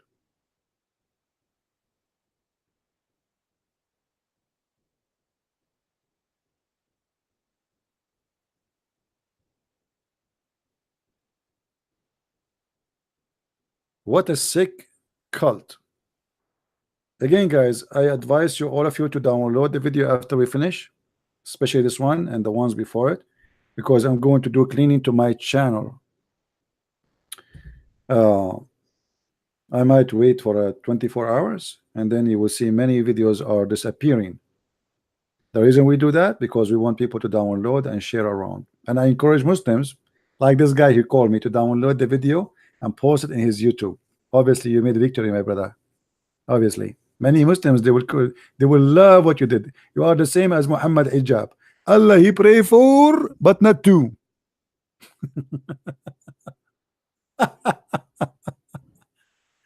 Anyway, guys, we will try to open. I'm not sure if tomorrow I will open, because it look like I'm getting sick somehow. I will drink camel urine. No more call, please, today. No more call. We are done for today.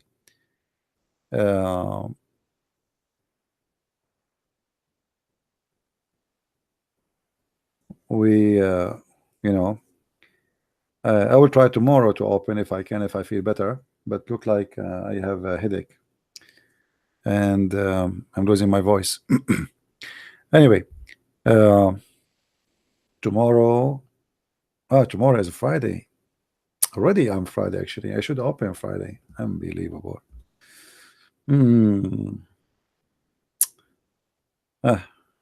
Okay, I will try to open tomorrow, but we will see. If not, then Saturday we will be here. All right, guys. I want to say thank you for being here. Please don't forget to download the video, share it around. As I said, many of them, they will disappear. And I advise everybody to download, including the Muslims. Download all my videos and let the whole world see what kind of a scam you believe in. If this is your God, then who is Satan? That is a good question to ask. A God who have nothing to do except satisfying the sexual desire of Muhammad. God who created the heaven and the earth is worried about Zainab and Zayd and Muhammad. God, hey Muhammad, you want the women? Tony, go and get the women. Pray, buy her some pizza. I mean, what kind of God this God is? God who created the galaxies. Do you know how small we are, how tiny we are? And he is busy about Zainab and about Muhammad and about a woman. She is big, fat, and tall. And by the way, it says in Arabic she is fat. And the reason they say that because the Arab, they like fat women at that time. Jasima, you know, she's big, fat. The Arab, you see, they have songs. Like if a woman, she is skinny, that means she is sick. Yuck. No way, you know. So in the old days, if a woman, she is really, really, really fat, that means she is so sexy. All right. So Muhammad, he could not resist. I mean, she's so fat and she is so white. Like, wow. Yummy, yummy. Which is so beautiful. I'm not making fun of anyone. Look, by the way, I'm just saying, trying to explain to you why it says there that she is big and fat, and the Prophet, he loved her. You know, she is fat and big and white. Oh boy. Anyway, guys, I hope you have a good time together. Don't forget to download especially this part where this Muslim Abdul, he called us and he said the great stuff exposing his Prophet. It was a good time to have with you. I will try to be here tomorrow. If not, maybe Saturday. I hope the cold will not take effect of me and I will not get sick. Until I see you soon again, may the Lord bless you. Christ is Lord. And obviously, Islam is a sick cult, fit for the one who have a sick-minded. We have a mental issue, not for me. I don't belong to this cult, and I will never believe in such a garbage. Thank you very much, and may the Lord bless you all. Take care.